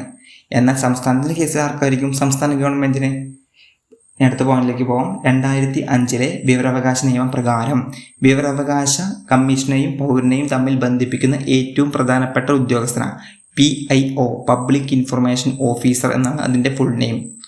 കേന്ദ്ര സംസ്ഥാന സർക്കാർ സർവീസിലുള്ള അതാത് ഓഫീസുകളിലെ പ്രധാന ഉദ്യോഗസ്ഥനായിരിക്കും പബ്ലിക് ഇൻഫർമേഷൻ ഓഫീസർ. വിവരാവകാശവുമായി ബന്ധപ്പെട്ട അപേക്ഷ പൗരൻ സമർപ്പിക്കുന്നത് ആർക്ക് മുമ്പിലാണ്? ഇദ്ദേഹത്തിന് മുമ്പിൽ. ഇദ്ദേഹം എന്ന് പറയുന്നത് പബ്ലിക് ഇൻഫർമേഷൻ ഓഫീസറിന് മുമ്പിലാണ് വിവരാവകാശവുമായി ബന്ധപ്പെട്ട അപേക്ഷ പൗരൻ സമർപ്പിക്കുന്നത്. ഓക്കെ അല്ല? ഓക്കെ. പബ്ലിക് ഇൻഫർമേഷൻ ഓഫീസറുടെ അഭാവത്തിൽ ഈ ചുമതല വഹിക്കുന്ന ഉദ്യോഗസ്ഥനാണ് അസിസ്റ്റന്റ് പബ്ലിക് ഇൻഫർമേഷൻ ഓഫീസർ. അതായത് PIO ഇല്ലെങ്കിൽ ആര് നോക്കും? APIO നോക്കും. ഓക്കെ അല്ലേ? സെറ്റല്ലേ? PIO, APIO അതായത് public information officer, assistant public information officer എന്നത് പ്രത്യേക തസ്തികയല്ല, മറിച്ച് ഉദ്യോഗസ്ഥരുടെ അധിക ചുമതലയാണ്. അതിനായിട്ടൊരു പോസ്റ്റ് ഇല്ല, അത് അവിടെയുള്ളൊരു ഉദ്യോഗസ്ഥൻ്റെ ചുമതലയാണ്. ഓക്കെ അല്ലേ? ഇനി അടുത്ത ക്വസ്റ്റ്യൻ ഇമ്പോർട്ടൻ്റ് ആണ്. വിവരാവകാശ നിയമപ്രകാരം വിവരങ്ങൾ ലഭിക്കുന്നതിനുള്ള അപേക്ഷ ഫീസ് നൽകേണ്ട തുക 10 രൂപ. 10 രൂപയാണ് നമുക്കൊരു വിവരം ലഭിക്കാൻ വേണ്ടി വിവരാവകാശ നിയമപ്രകാരം നമ്മൾ വിവരം ലഭിക്കാൻ വേണ്ടി അപേക്ഷ ഫീസായിട്ട് കൊടുക്കേണ്ടത് വെറും 10 രൂപയാണ്. ഓക്കെ, ഇമ്പോർട്ടൻ്റ് ആണ്. ക്വസ്റ്റ്യൻ PYQ ആണ്. വിവരാവകാശ നിയമപ്രകാരം അപേക്ഷ ഫീസ് കൊടുക്കുന്നതിൽ നിന്ന് ഒഴിവാക്കപ്പെട്ടിരിക്കുന്ന വിഭാഗം BPL വിഭാഗത്തിൽപ്പെട്ടവർ. BPL വിഭാഗത്തിൽപ്പെട്ടവർക്ക് അപേക്ഷ ഫീസില്ല, 10 രൂപ പോലുമില്ല. ഓക്കെ, പട്ടികജാതി പട്ടികവർഗക്കാർ എന്നിങ്ങനെയുള്ള തരംതിരിവുകൾ ഇവിടെ പറയുന്നില്ല. പൊതുവായി BPL വിഭാഗം എന്നാണ് പ്രതിപാദിക്കുന്നത്. നിയമത്തിൽ എങ്ങനെയാണ് പറയുന്നത്? ഓക്കെ, സാധാരണഗതിയിൽ പബ്ലിക് ഇൻഫർമേഷൻ ഓഫീസർക്ക് വിവരാവകാശ നിയമപ്രകാരം അപേക്ഷ നൽകിയാൽ മറുപടി ലഭിക്കേണ്ട ദിവസം 30 ദിവസം. ഓക്കെ അല്ലേ? നമ്മളൊരു എക്സാമ്പിൾ എടുക്കുക. നമ്മളൊരു വിവരം കിട്ടാൻ വേണ്ടി പബ്ലിക് ഇൻഫർമേഷൻ ഓഫീസർക്ക് അപേക്ഷ കൊടുത്തു. അതിന് മറുപടി നമുക്ക് ലഭിക്കേണ്ടത് 30 ദിവസത്തിന് ശേഷമാണ്. അങ്ങനെ ഓർത്ത് വയ്ക്കുക. അപേക്ഷയ്ക്ക് മറുപടി നൽകേണ്ട സമയപരിധിയെക്കുറിച്ച് പ്രതിപാദിക്കുന്നത് വിവരാവകാശ നിയമത്തിലെ സെക്ഷൻ 7 ഓക്കെ അല്ല? സെക്ഷൻ 7 ഇനി അടുത്തത്, നിയമപ്രകാരം അസിസ്റ്റന്റ് പബ്ലിക് ഇൻഫർമേഷൻ ഓഫീസർക്കാണ് അപേക്ഷ നൽകിയാൽ മറുപടി ലഭിക്കേണ്ട കാലാവധി എത്രയാണ്? 35 ദിവസം. ഓക്കെ, നമ്മൾ കൊടുക്കുന്നത് PIO പബ്ലിക് ഇൻഫർമേഷൻ ഓഫീസർക്കാണെങ്കിൽ നമുക്ക് 30 ദിവസത്തിനുള്ളിൽ കിട്ടും. അതിൻ്റെ പകരം നമ്മൾ കൊടുക്കുന്നത് APIO ആണെങ്കിൽ നമുക്ക് കിട്ടുന്നത് 35 ദിവസത്തിന് ശേഷമായിരിക്കും. ഓക്കെ, 35 ദിവസത്തിനുള്ളിൽ. ഓക്കെ, വിവരാവകാശ നിയമപ്രകാരം ഒരു വ്യക്തിയുടെ ജീവനോ സ്വത്തിനോ ദോഷം സംഭവിക്കാത്തക്ക വിധത്തിലുള്ള അടിയന്തര സ്വഭാവത്തോടു കൂടിയ അപേക്ഷമേൽ മറുപടി ലഭിക്കുന്നതിന് വേണ്ട സമയം എത്രയാണ്? 48 മണിക്കൂർ മാത്രം. ഓക്കെ, PYQ ക്വസ്റ്റ്യനാണ്, ശ്രദ്ധിക്കണം. അപ്പോൾ നമുക്ക് ചുരുക്കി ഒന്ന് പറയാം. PIO ആണെങ്കിൽ 30 ദിവസം, APIO ആണെങ്കിൽ 35 ദിവസം, ജീവനോ സ്വത്തിനോ ബാധിക്കുന്ന സംഭവമാണെങ്കിൽ 48 മണിക്കൂർ. ഓക്കെ അല്ലേ? ഓക്കെ, അടുത്ത പോയിന്റിലേക്ക് പോകാം. വിവരാവകാശ നിയമപ്രകാരം മറുപടി ലഭിക്കേണ്ട ദിവസം കഴിഞ്ഞുള്ള ഓരോ ദിവസത്തിനും ഉദ്യോഗസ്ഥരിൽ നിന്ന് ഈടാക്കുന്ന പിഴ 250 രൂപ. അതായത് നമ്മളിപ്പോൾ 30 ദിവസം പറഞ്ഞു, ഒരു PIOയ്ക്ക് കൊടുക്കുകയാണെങ്കിൽ നമുക്ക് 30 ദിവസത്തിനുള്ളിൽ കിട്ടണം. ആ 30 ദിവസത്തിനുള്ളിൽ കിട്ടിയിട്ടില്ലെങ്കിൽ ഓരോ ദിവസത്തിനും 250 രൂപ വെച്ച് ഉദ്യോഗസ്ഥൻ്റെ കയ്യിൽ നിന്ന് നമുക്ക് പിഴ ചുമത്താൻ പറ്റും. ഓക്കെ, പിഴ ചുമത്തും. ഓരോ ദിവസവും 250 രൂപ വെച്ചിട്ട്. അങ്ങനെ എത്ര 250? അതായത് ഇപ്പോൾ 4 ദിവസമാണെങ്കിൽ 1000. ഓക്കെ, അങ്ങനെ മനസ്സിലായില്ലേ? 4 ദിവസമാണെങ്കിൽ 1000 രൂപ പിഴ കിട്ടും. 8 ദിവസമാണെങ്കിൽ 2000 രൂപ. അങ്ങനെ 25,000 രൂപ വരെ പരമാവധി പിഴ ചുമത്താൻ പറ്റും. അതാണ് നിയമത്തിൽ പറയുന്നത്. ഇത് പറയുന്നത് ഏത് സെക്ഷനിൽ അറിയോ? അധ്യായം 5 സെക്ഷൻ 20 ഇതിനെക്കുറിച്ച് പ്രതിപാദിക്കുന്നത്. അടുത്ത പോയിന്റിലേക്ക് നോക്കാം. 2005 വിവരാവകാശ നിയമപ്രകാരം ലഭിച്ച മറുപടി മേൽ പരാതി ഉണ്ടെങ്കിൽ എത്ര ദിവസത്തിനകം 1-ാം അപ്പീൽ നൽകാം? 30 ദിവസത്തിനകം 1-ാം അപ്പീൽ നൽകാം. ഇതൊക്കെ ഒന്നും കൂടി വായിക്കണം. ഈ വീഡിയോ കഴിഞ്ഞിട്ട് നിങ്ങൾ വായിക്കണം, ഒന്നുകൂടി കേട്ട് നോക്കണം, ഒന്നുകൂടി വായിക്കുകയും ചെയ്യാം. ഓക്കെ, വിവരാവകാശ നിയമപ്രകാരം മറുപടി മേൽ തൃപ്തിക്കുറവ് പരാതി ഉണ്ടെങ്കിൽ പൗരനെ അതിന്മേൽ 1-ാം അപ്പീലും അതിനും തൃപ്തനല്ലെങ്കിൽ 2-ാം അപ്പീലും എന്നിങ്ങനെ നൽകാൻ കഴിയുന്ന ത്രിതല അപ്പീൽ സംവിധാനം ലഭ്യമാക്കുന്നു. 1-ാം അപ്പീൽ പ്രകാരമുള്ള പരാതി കൈകാര്യം ചെയ്യേണ്ടത് PIOയേക്കാളും ഉയർന്ന റാങ്കിലുള്ള ഒരു ഉദ്യോഗസ്ഥനായിരിക്കണമെന്ന് നിയമം അനുശാസിക്കുന്നു. വിവരാവകാശ നിയമത്തിലെ സെക്ഷൻ 19(1) 1-ാം അപ്പീലിനെ കുറിച്ച് പ്രതിപാദിക്കുന്നു. നമ്മൾ കുറേ സെക്ഷൻസ് ഇപ്പോൾ പറഞ്ഞു, നമുക്കൊന്ന് ഓർത്ത് നോക്കിയാലോ. സെക്ഷൻ 2F എന്തായിരുന്നു? വിവരവുമായി ബന്ധപ്പെട്ടത്. സെക്ഷൻ 8(1) എന്തായിരുന്നു? വെളിപ്പെടുത്തലിൽ നിന്ന് ഒഴിവാക്കപ്പെട്ടിട്ടുള്ള വിവരങ്ങളുമായിട്ട് ബന്ധപ്പെട്ടത്. ഇനി സെക്ഷൻ 9 എന്തായിരുന്നു? പകർപ്പവകാശ സംബന്ധമായത്. സെക്ഷൻ 11 പഠിച്ചു, 3-ാം കക്ഷിയുമായി ബന്ധപ്പെട്ടത്. പിന്നെ സെക്ഷൻ 12 മുതൽ 14 വരെ കേന്ദ്ര വിവരാവകാശ കമ്മീഷൻ. സെക്ഷൻ 15 മുതൽ 17 വരെ സംസ്ഥാന വിവരാവകാശ കമ്മീഷൻ. പിന്നെ ഇപ്പോൾ പഠിച്ചു 19(1) പഠിച്ചു. 19(1) എന്താ? ഒന്നാം അപ്പീലിനെ കുറിച്ച് പ്രതിപാദിക്കുന്നതാണ്. വിവരാവകാശ മറുപടിയിൽ മേലുള്ള ഒന്നാം അപ്പീൽ സ്വീകരിച്ച് സാധാരണഗതിയിൽ എത്ര ദിവസത്തിനകം ബന്ധപ്പെട്ട അധികാരി മറുപടി നൽകണം? 30 ദിവസത്തിനകം. ഓക്കെ. സാധാരണഗതിയിൽ 30 ദിവസത്തിനകം ഒഴിവാക്കൽ പറ്റാത്ത സാഹചര്യത്തിൽ പരമാവധി 45 ദിവസങ്ങൾക്കുള്ളിലോ അപ്പീൽ തീർപ്പാക്കണം. ഓക്കെ അല്ലേ? അടുത്ത പോയിന്റ്, വിവരാവകാശ നിയമം പ്രകാരം ഉള്ള മറുപടിയിലും ഒന്നാം അപ്പീൽ പ്രകാരമുള്ള മറുപടിയിലും പൗരൻ തൃപ്തനല്ലെങ്കിൽ രണ്ടാം അപ്പീൽ നൽകേണ്ടത് എത്ര ദിവസത്തിനകം? 90 ദിവസം. ഓക്കെ. വിവരാവകാശ കമ്മീഷൻ മുമ്പാകെയാണ് രണ്ടാം അപ്പീൽ നൽകേണ്ടത്. ഈ അപ്പീലുകൾക്ക് ഫീസ് ഉണ്ടോ? ഫീസ് ഇല്ല. എന്നാൽ ഹൈക്കോടതി, മറ്റു കോടതികൾ എന്നിവിടങ്ങളിൽ അപ്പീൽ ഫീസ് ഉണ്ട്, 50 രൂപയാണ്. രണ്ടാം അപ്പീൽ മേൽ വിവരാവകാശ കമ്മീഷന്റെ തീരുമാനം അന്തിമമായിരിക്കും. ഏത് സാഹചര്യത്തിലാണ് പൗരനെ വിവരാവകാശ കമ്മീഷൻ നേരിട്ട് സമീപിക്കാവുന്നത്? പബ്ലിക് ഇൻഫർമേഷൻ ഓഫീസറുടെ, ശരിക്കും എങ്ങനെ പബ്ലിക് ഇൻഫർമേഷൻ ഓഫീസർക്കാണ് നമ്മൾ ഒരു വിവരം ലഭിക്കാൻ വേണ്ടി കൊടുക്കേണ്ടത്. പക്ഷേ നേരിട്ട് ചില സാഹചര്യത്തിൽ നേരിട്ട് വിവരാവകാശ കമ്മീഷനെ സമീപിക്കാവുന്നതാണ്. ആ കേസുകൾ ഏതൊക്കെയാണെന്ന് പറയുന്നത്. അതിലൊന്ന്, പബ്ലിക് ഇൻഫർമേഷൻ ഓഫീസറുടെ അഭാവം കൊണ്ട് അപേക്ഷ സമർപ്പിക്കാൻ കഴിയാതെ വരുമ്പോഴും PIO അപേക്ഷ സ്വീകരിക്കാതെ വരുമ്പോഴും ഒരു കേസ്. അതുപോലെ തന്നെ നിർദ്ദിഷ്ട സമയപരിധിക്കുള്ളിൽ വിവരം ലഭ്യമാകാത്ത സാഹചര്യത്തിൽ രണ്ടാമത്തെ കേസ്. അപൂർവം തെറ്റിദ്ധരിപ്പിക്കുന്നതുമായ വിവരങ്ങൾ നൽകുമ്പോൾ, അതുപോലെ തന്നെ അമിതമായ ഫീസ് ആവശ്യപ്പെടുമ്പോൾ. ഈ 4 കാര്യങ്ങൾ കൊണ്ടാണ്. ഒന്ന് വായിച്ചു വിട്ടാൽ മതി, മനസ്സിലാവുന്ന കാര്യങ്ങളാണ്. ഓക്കെ. പിന്നെ അടുത്ത പോയിന്റ്, രാജ്യത്തെ ചോദിക്കാൻ ചാൻസ് ഉണ്ട് കേട്ടോ, ശ്രദ്ധിക്കണം. ആദ്യത്തെ കേന്ദ്ര മുഖ്യ വിവരാവകാശ കമ്മീഷണർ ആരാണ്? വജാഹത്ത് അബീബുള്ള. സെറ്റാണ്. ആദ്യത്തെ വനിതാ മുഖ്യ വിവരാവകാശ കമ്മീഷണർ ദീപക് സന്ധു. 4ാമത്തായിട്ടുള്ള വ്യക്തിയാണ്. ഓക്കെ. കേരളത്തിലെ ആദ്യത്തെ മുഖ്യ വിവരാവകാശ കമ്മീഷണർ പാലാട്ട് മോഹൻദാസ്. ഓർത്തു വയ്ക്കുക. അതുപോലെ തന്നെ നിലവിൽ കേന്ദ്രത്തിൻ്റെ വിവരാവകാശ കമ്മീഷൻ രാജ്കുമാർ ഗോയലാണ്. 2025 ഡിസംബർ 15 ഇദ്ദേഹം വന്നത്. അതുപോലെ തന്നെ നിലവിൽ കേരള വിവരാവകാശ കമ്മീഷൻ വി ഹരിനായർ. വിവരാവകാശം വി ഹരിനായർ. ഓക്കെ. ഓക്കെ, സെറ്റല്ലേ? സംസ്ഥാന വിവരാവകാശ കമ്മീഷന്റെ ആസ്ഥാനം എവിടെയാണ്? തിരുവനന്തപുരത്താണ്. ഓക്കെ. ഇത്രയേ ഉള്ളൂ നമ്മുടെ വിവരാവകാശ നിയമവുമായിട്ട് ബന്ധപ്പെട്ട റിവിഷൻ. മനുഷ്യാവകാശ സംരക്ഷണ നിയമം 1993 നോക്കാം. അപ്പോൾ നമുക്ക് നേരെ പോയിന്റിലേക്ക് പോവാം. ഇന്ത്യ ഉൾപ്പെടെ രാജ്യങ്ങൾ ദേശീയ തലത്തിൽ മനുഷ്യാവകാശ കമ്മീഷനും നിലവിൽ വരാൻ കാരണമായ UN സമ്മേളനം ഏതാണ് ചോദ്യം. ഏത് സമ്മേളനമാണ്? 1991 പാരീസ് സമ്മേളനമാണ്. ഇന്ത്യ ഉൾപ്പെടെ രാജ്യങ്ങളിൽ ദേശീയ തലത്തിൽ മനുഷ്യാവകാശ നിയമവും അതുപോലെ തന്നെ മനുഷ്യാവകാശ കമ്മീഷനും നിലവിൽ വരാൻ കാരണമായ UN സമ്മേളനം ഏതാണ്? 1991 പാരീസ് സമ്മേളനമാണ്. ഈ നിയമം നിലവിൽ വന്നതെന്ന അല്ലെങ്കിൽ പ്രാബല്യത്തിൽ വന്നതെന്ന 1993 സെപ്റ്റംബർ 28. ഈ നിയമം രാജ്യം മുഴുവൻ ബാധകമാണ്. ഇന്ത്യ എന്ന രാജ്യം മുഴുവൻ ഈ നിയമം ബാധകമാണ്. ഈ നിയമത്തിൽ 8 അധ്യായങ്ങളും അതുപോലെ തന്നെ 43 സെക്ഷനുകളും 8 അധ്യായങ്ങളും 43 സെക്ഷനുകളും ഉണ്ട്. ഈ നിയമം 2 തവണ ഭേദഗതി ചെയ്തിട്ടുണ്ട്. ഏത് നിയമം? നമ്മൾ പഠിക്കുന്ന മനുഷ്യാവകാശ സംരക്ഷണ നിയമം 1993 2 തവണ ഭേദഗതി ചെയ്തിട്ടുണ്ട്. ഏതൊക്കെ വർഷങ്ങളിലാണ്? 2006 2019. അവസാനമായിട്ട് 2019 മനുഷ്യാവകാശ സംരക്ഷണ നിയമം 1993 ഭേദഗതി ചെയ്തിട്ടുള്ളത്. എത്ര അധ്യായങ്ങളുണ്ട്? 8 അധ്യായങ്ങൾ. എത്ര സെക്ഷൻ ഉണ്ട്? 43 സെക്ഷനുകൾ. അപ്പോൾ നമ്മൾ 8 അധ്യായങ്ങളുണ്ടെന്ന് പറഞ്ഞു. അതിൽ ഒന്നാമത്തെ അധ്യായം എന്താ? എല്ലാ നിയമം പോലെ തന്നെ പ്രിലിമിനറി. രണ്ടാമത്തെ അധ്യായം എന്താ? ദേശീയ മനുഷ്യാവകാശ കമ്മീഷനെ കുറിച്ച്. രണ്ടാമത്തെ അധ്യായം ദേശീയ മനുഷ്യാവകാശ കമ്മീഷനെ കുറിച്ച്. അധ്യായം 3 ദേശീയ മനുഷ്യാവകാശ കമ്മീഷന്റെ പ്രവർത്തനങ്ങളെക്കുറിച്ചും അധികാരങ്ങളെക്കുറിച്ചും. അധ്യായം 3 പ്രവർത്തനങ്ങളെക്കുറിച്ചും അധികാരങ്ങളെക്കുറിച്ചുമാണ്. അധ്യായം 4 നടപടിക്രമങ്ങളെക്കുറിച്ച്. അധ്യായം 4 നടപടിക്രമങ്ങളെക്കുറിച്ച് പ്രതിപാദിക്കുന്നു. അധ്യായം 5 സംസ്ഥാന മനുഷ്യാവകാശ കമ്മീഷനെ കുറിച്ച് പ്രതിപാദിക്കുന്നു.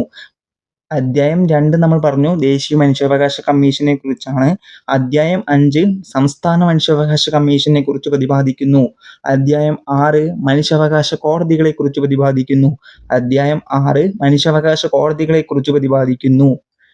അധ്യായം 7 എന്താണ്? അധ്യായം 7 കമ്മീഷന്റെ ധനകാര്യം, അക്കൗണ്ട്, ഓഡിറ്റ് എന്നിവയെ കുറിച്ച് പ്രതിപാദിക്കുന്നു. അധ്യായം 8 എല്ലാ നിയമം പോലെ തന്നെ പലവക ഓക്കെ, പലവക. അപ്പം എത്ര അധ്യായങ്ങളുണ്ട്? 8 അധ്യായങ്ങളുണ്ട്. 43 സെക്ഷനുകളും 8 അധ്യായങ്ങളാണ് മനുഷ്യാവകാശ സംരക്ഷണ നിയമം 1993 ഉള്ളത്. 2 തവണയാണ് ഭേദഗതി ചെയ്തിട്ടുള്ളത് നിയമം. ലാസ്റ്റ് 2019. 2006 2019 അവസാനമായിട്ട് 2019. അപ്പോൾ അടുത്ത പോയിന്റ്, 1993 ദേശീയ മനുഷ്യാവകാശ നിയമത്തിലെ 2(1)(d) പ്രകാരം ഒരു വ്യക്തിയുടെ ഏറ്റവും അടിസ്ഥാനപരമായ അവകാശമായി പ്രതിപാദിക്കുന്നത് എന്താ? ജീവിക്കാനുള്ള അവകാശവും സ്വാതന്ത്ര്യവും അതുപോലെ തന്നെ സമത്വവും അന്തസ്സും. ജീവിക്കാനുള്ള അവകാശവും സ്വാതന്ത്ര്യവും സമത്വവും അന്തസ്സും. ഏതാണ്? 2(1)(d), section 2(1)(d). ഓക്കെ, അടുത്ത പോയിന്റ്, ഇന്ത്യൻ ഭരണഘടന ഉറപ്പു നൽകിയിട്ടുള്ളതും അന്താരാഷ്ട്ര നിയമങ്ങളിൽ ഇന്ത്യയിലെ കോടതികൾ അംഗീകരിച്ചിട്ടുള്ള എല്ലാ അവകാശങ്ങളും മനുഷ്യാവകാശങ്ങളുടെ കൂട്ടത്തിൽ ഉൾപ്പെടുന്നു. അത് സ്റ്റേറ്റ്മെന്റൊക്കെ ആയിട്ട് കയറി വരാൻ പറ്റുന്ന ഒരു പോയിന്റ് ആട്ടോ. 1993 ദേശീയ മനുഷ്യാവകാശ നിയമത്തിന്റെ പശ്ചാത്തലത്തിൽ അതുപോലെ തന്നെ ദേശീയ മനുഷ്യാവകാശ കമ്മീഷൻ രൂപീകരിക്കപ്പെട്ടത് എന്നാ? 1993 ഒക്ടോബർ 12. PYQ ക്വസ്റ്റ്യൻ ആണ്. 1993 ഒക്ടോബർ 12 ദേശീയ മനുഷ്യാവകാശ കമ്മീഷൻ നിലവിൽ വന്നത് 1993 ഒക്ടോബർ 12. ദേശീയ മനുഷ്യാവകാശ കമ്മീഷന്റെ ആസ്ഥാനം എവിടെ? Faridkot house, Copernicus, New Delhi എന്നേ ചോദിക്കാറുള്ളൂ പൊതുവെ. ഇനി സ്റ്റേറ്റ്മെന്റിലൊക്കെ കയറി വരാൻ ചാൻസ് ഉണ്ട്. ന്യൂഡൽഹി എന്ന് ഓർത്ത് വെക്കുക. ഓക്കെ, ദേശീയ മനുഷ്യാവകാശ കമ്മീഷൻ നിലവിൽ വന്നത് 1993 ഒക്ടോബർ 12. ആസ്ഥാനം ന്യൂഡൽഹിയുമാണ്. മനുഷ്യാവകാശങ്ങളുടെ കാവൽ നായ. ഓക്കെ, കാവൽ നായ അല്ലെങ്കിൽ സംരക്ഷകൻ എന്നറിയപ്പെടുന്നത് ആരാ? ദേശീയ മനുഷ്യാവകാശ കമ്മീഷൻ. മനുഷ്യാവകാശങ്ങളുടെ കാവൽ നായ അല്ലെങ്കിൽ മനുഷ്യാവകാശങ്ങളുടെ സംരക്ഷകൻ എന്നറിയപ്പെടുന്നത് ദേശീയ മനുഷ്യാവകാശ കമ്മീഷനാണ്. ദേശീയ മനുഷ്യാവകാശ കമ്മീഷനെ കുറിച്ച് ഭരണഘടനയിൽ പ്രതിപാദിക്കുന്നില്ല. പാർലമെന്റ് ഉണ്ടാക്കിയ മനുഷ്യാവകാശ നിയമത്തിന്റെ അടിസ്ഥാനത്തിലാണ് അത് രൂപീകരിക്കപ്പെട്ടത്. അതിനാൽ മനുഷ്യാവകാശ കമ്മീഷൻ സ്വതന്ത്ര ചുമതലയുള്ള സ്റ്റാറ്റ്യൂട്ടറി സ്ഥാപനമാണ്. അതായത് ഭരണഘടനയിൽ പറയുന്നില്ല, അതുകൊണ്ട് സ്റ്റാറ്റ്യൂട്ടറി ബോഡിയാണെന്നാണ് പറയുന്നത്. ദേശീയ മനുഷ്യാവകാശ കമ്മീഷനിൽ ചെയർമാൻ, സ്ഥിരാംഗങ്ങൾ അതായത് അല്ലെങ്കിൽ മുഴുവൻ സമയം അംഗങ്ങൾ, അതുപോലെ തന്നെ എക്സ് ഓഫീഷ്യോ അംഗങ്ങൾ ഉൾപ്പെടെ എത്ര അംഗങ്ങളുണ്ട്? 13 പേരാണ് ഉള്ളത്. ഓക്കെ, 13 പേരാണുള്ളത്. ഓക്കെ, 13 പേരാണ് ഉള്ളത് ദേശീയ മനുഷ്യാവകാശ കമ്മീഷനിൽ. അതിന്റെ ഒരു എങ്ങനെയാണ് വരുന്നത് വെച്ചാൽ, ഒരു ചെയർപേഴ്സൺ, 5 സ്ഥിരാംഗങ്ങൾ, 7 എക്സ് ഓഫീഷ്യോ മെമ്പേഴ്സ്, അപ്പോൾ ടോട്ടല് 13 പേര്. ഓക്കെ, ദേശീയ മനുഷ്യാവകാശ കമ്മീഷനിലെ എക്സ് ഓഫീഷ്യോ അംഗങ്ങൾ എത്ര? 7 പേരാണ്. ഓക്കെ, 7. പിന്നെ 5 സ്ഥിരാംഗങ്ങളുണ്ടെന്ന് പറഞ്ഞു. ആ 5 സ്ഥിരാംഗങ്ങളിൽ നമുക്ക് നോക്കാം. 5 സ്ഥിരാംഗങ്ങളിൽ ആരൊക്കെ ഉണ്ടെന്ന് നോക്കാം. ഓക്കെ, ഒന്നാമത്തത്, ദേശീയ മനുഷ്യാവകാശ കമ്മീഷനിൽ സ്ഥിരം അംഗങ്ങളിൽ ഒരാൾ സുപ്രീം കോടതി ജഡ്ജിയോ റിട്ടയർഡ് ആയിട്ടുള്ള ജഡ്ജിയോ ആയിരിക്കണം. അടുത്ത ആള്, ദേശീയ മനുഷ്യാവകാശ കമ്മീഷനിൽ സ്ഥിരം അംഗങ്ങളിൽ ഒരാൾ ഹൈക്കോടതി ചീഫ് ജസ്റ്റിസോ അല്ലെങ്കിൽ റിട്ടയർഡ് ആയിട്ടുള്ള ചീഫ് ജസ്റ്റിസോ ആയിരിക്കണം. പിന്നെ വരുന്ന 3 പേര്. ഓക്കെ, ദേശീയ മനുഷ്യാവകാശ കമ്മീഷനിലെ 3 അംഗങ്ങൾ മനുഷ്യാവകാശങ്ങളിൽ അറിവും പ്രായോഗിക പരിജ്ഞാനവുമുള്ള വ്യക്തികളായിരിക്കണം. അതിൽ ഒരാൾ വനിതയുമായിരിക്കണം. ഇതാണ് ഇമ്പോർട്ടന്റ്. അതിൽ ഒരാൾ വനിതയുമായിരിക്കണം. അത് സ്റ്റേറ്റ്മെന്റിലോ അല്ലെങ്കിൽ അങ്ങനെ തന്നെ ചിലപ്പോൾ ചോദ്യങ്ങളായിട്ട് വരാം. അടുത്ത പോയിന്റ് നോക്കാം. 2019 ഭേദഗതി പ്രകാരമാണ് മനുഷ്യാവകാശ വിഷയങ്ങളിൽ വൈദഗ്ധ്യമുള്ള അംഗങ്ങളുടെ എണ്ണം 2ൽ നിന്ന് 3 ആക്കിയതും. നമ്മൾ പറഞ്ഞ കാര്യം. ഓക്കെ, 2ൽ നിന്ന് 3 ആക്കി. ഓക്കെ, അതിൽ ഒരാൾ വനിതയായിരിക്കണമെന്ന് കൂട്ടിച്ചേർത്തത് 2019 ഭേദഗതി പ്രകാരമാണ് കേട്ടോ. ഓർത്തു വെക്കണം. അതായത് ആദ്യം 2 പേരായിരുന്നു, ഇപ്പൊ നിലവിൽ 3 പേരാണ്. എന്തില്? ഈ വിഷയങ്ങൾ, മനുഷ്യാവകാശ വിഷയങ്ങളിൽ. ഇപ്പോൾ പറഞ്ഞല്ലോ, ഈ 5 അംഗങ്ങളിൽ 3 അംഗങ്ങൾ മനുഷ്യാവകാശ വിഷയങ്ങളിൽ വൈദഗ്ധ്യമുള്ള ആൾക്കാരാണ് പറഞ്ഞു. ഇവര് ആദ്യം ഈ 2019 ഭേദഗതിക്ക് മുമ്പ് 2 പേരായിരുന്നു സെലക്ട് ചെയ്തിരുന്നത്. ഇപ്പോൾ 3 പേര് സെലക്ട് ചെയ്യുന്നു. ആ 3ൽ ഒരാള് വനിതയുമായിരിക്കണം എന്നാണ് 2019 ഭേദഗതി പ്രകാരം ഇപ്പോൾ നിലവിലുള്ളത്. പിന്നെ നമ്മൾ പറഞ്ഞു 7 പേരാണ് എക്സ് ഓഫീഷ്യോ അംഗങ്ങൾ. ആ 7 പേര് ആരൊക്കെയാണ് നമുക്ക് നോക്കാം. 1, സ്റ്റേറ്റ്മെന്റ് ആയിട്ട് വന്ന ചോദ്യങ്ങളാണ്, അല്ലാതെയും വന്നിട്ടുണ്ട് കേട്ടോ. ഈ 7 പേരും ഓർത്ത് വെക്കണം. ദേശീയ പട്ടികജാതി കമ്മീഷൻ ചെയർമാൻ, ദേശീയ പട്ടികവർഗ കമ്മീഷൻ ചെയർമാൻ, ദേശീയ വനിതാ കമ്മീഷൻ ചെയർമാൻ, ദേശീയ ന്യൂനപക്ഷ കമ്മീഷൻ ചെയർമാൻ, ദേശീയ പിന്നോക്ക കമ്മീഷൻ ചെയർമാൻ, അംഗപരിമിതരുടെ ചീഫ് കമ്മീഷണർ, ദേശീയ ബാലാവകാശ കമ്മീഷൻ ചെയർമാൻ. ഓക്കെ അല്ലേ? അതൊന്നും നിങ്ങൾ ഒന്നുകൂടി നോക്കുക, അങ്ങോട്ട് എവിടെയെങ്കിലും എഴുതി വെക്കുക, എന്നിട്ട് കാണാപ്പാഠം തന്നെ പഠിക്കുക. ഈ 7 ആൾക്കാരും കാണാപ്പാഠം പഠിക്കുക. ഓക്കെ, ഇതിൽ അംഗമല്ലാത്തതാര്, അംഗമായതാര്, അങ്ങനെയൊക്കെ ചോദ്യങ്ങൾ വരും. അടുത്ത പോയിന്റിലേക്ക് നോക്കാം. ദേശീയ മനുഷ്യാവകാശ കമ്മീഷൻ ചെയർമാൻ ആകുന്നതിനുള്ള യോഗ്യത എന്താണ്? സുപ്രീം കോടതി ചീഫ് ജസ്റ്റിസായി റിട്ടയർഡ് ചെയ്ത ആളാകണം. അതുപോലെ തന്നെ സുപ്രീം കോടതി ജഡ്ജിയായിട്ട് റിട്ടയർഡ് ചെയ്ത ആളാകണം. ഇതൊക്കെ സിമ്പിളാണ്, നമുക്ക് ഊഹിക്കാൻ പറ്റുന്ന കാര്യങ്ങളുള്ളൂ. ഒരു പ്രാവശ്യം വായിച്ചാൽ തന്നെ മനസ്സിൽ കയറുന്ന പോയിന്റ്സ് അതൊക്കെ. 2019 മനുഷ്യാവകാശ നിയമത്തിലെ ഭേദഗതിക്ക് മുൻപ് മനുഷ്യാവകാശ കമ്മീഷൻ ചെയർമാൻ ആകുന്നതിനുള്ള യോഗ്യത റിട്ടയർഡ് ചീഫ് ജസ്റ്റിസ് എന്നായിരുന്നു. ഓക്കെ, അത് ഓർത്തു വെക്കണം കേട്ടോ. എന്നാൽ പുതിയ ഭേദഗതി പ്രകാരം റിട്ടയർഡ് സുപ്രീം കോടതി ചീഫ് ജസ്റ്റിസും റിട്ടയർഡ് സുപ്രീം കോടതി ജഡ്ജിയും മനുഷ്യാവകാശ കമ്മീഷൻ ചെയർമാൻ ആകുന്നതിന് യോഗ്യരാണ്. ദേശീയ മനുഷ്യാവകാശ കമ്മീഷന്റെ ചീഫ് എക്സിക്യൂട്ടീവ് ഓഫീസർ ആരായിരിക്കും? ദേശീയ മനുഷ്യാവകാശ കമ്മീഷൻ സെക്രട്ടറി ജനറൽ ആയിരിക്കും. ഓക്കെ അല്ലേ? ദേശീയ മനുഷ്യാവകാശ കമ്മീഷന്റെ പ്രധാന കാര്യനിർവഹണ ഉദ്യോഗസ്ഥനാണ് സെക്രട്ടറി ജനറൽ. PYQ ക്വസ്റ്റ്യൻ ആണ്. APOന്റെ സ്പെഷ്യൽ ടോപ്പിക്കിൽ തന്നെ ചോദിച്ച PYQ ചോദ്യമാണ് കേട്ടോ. നേരിട്ട് ഇങ്ങനെ തന്നെ ചോദിച്ചിട്ടുണ്ട്. സെക്രട്ടറി ജനറൽ ആയിരുന്നു അന്ന് ആൻസർ വന്നിരുന്നത്. അടുത്ത പോയിന്റ്, ദേശീയ മനുഷ്യാവകാശ കമ്മീഷൻ സെക്രട്ടറി ജനറലിന്റെ അല്ലെങ്കിൽ ചീഫ് എക്സിക്യൂട്ടീവ് ഓഫീസർ അധികാരത്തെ സംബന്ധിച്ച് ജുഡീഷ്യൽ അധികാരം ഒഴിച്ചുള്ള എല്ലാ അധികാരങ്ങളും ഉണ്ടായിരിക്കും. ഓക്കെ, ജുഡീഷ്യൽ അധികാരം ഒഴിച്ചുള്ള ബാക്കി എല്ലാ അധികാരങ്ങളും ആർക്കുണ്ടായിരിക്കും? ചീഫ് എക്സിക്യൂട്ടീവ് ഓഫീസർ എന്നറിയപ്പെടുന്ന സെക്രട്ടറി ജനറലിന് ഉണ്ടായിരിക്കും. അടുത്ത പോയിന്റ്, തന്നിരിക്കുന്നതിൽ മനുഷ്യാവകാശ കമ്മീഷന്റെ അന്വേഷണ വിഭാഗത്തിൽ തലവനായിട്ടുള്ള ആൾക്ക് വേണ്ട യോഗ്യത. അതായത് നമ്മൾ ഓൾറെഡി പറഞ്ഞ കാര്യം കേട്ടോ. അതാണ് ഈ പോയിന്റ് ഒരു ക്വസ്റ്റ്യൻ രൂപത്തിൽ ചോദിച്ചതാണ്. അതിന്റെ ആൻസർ ആണ് ഡയറക്ടർ ജനറൽ ഓഫ് പോലീസ് റാങ്കിൽ കുറയരുത് എന്ന് പറയുന്നത്.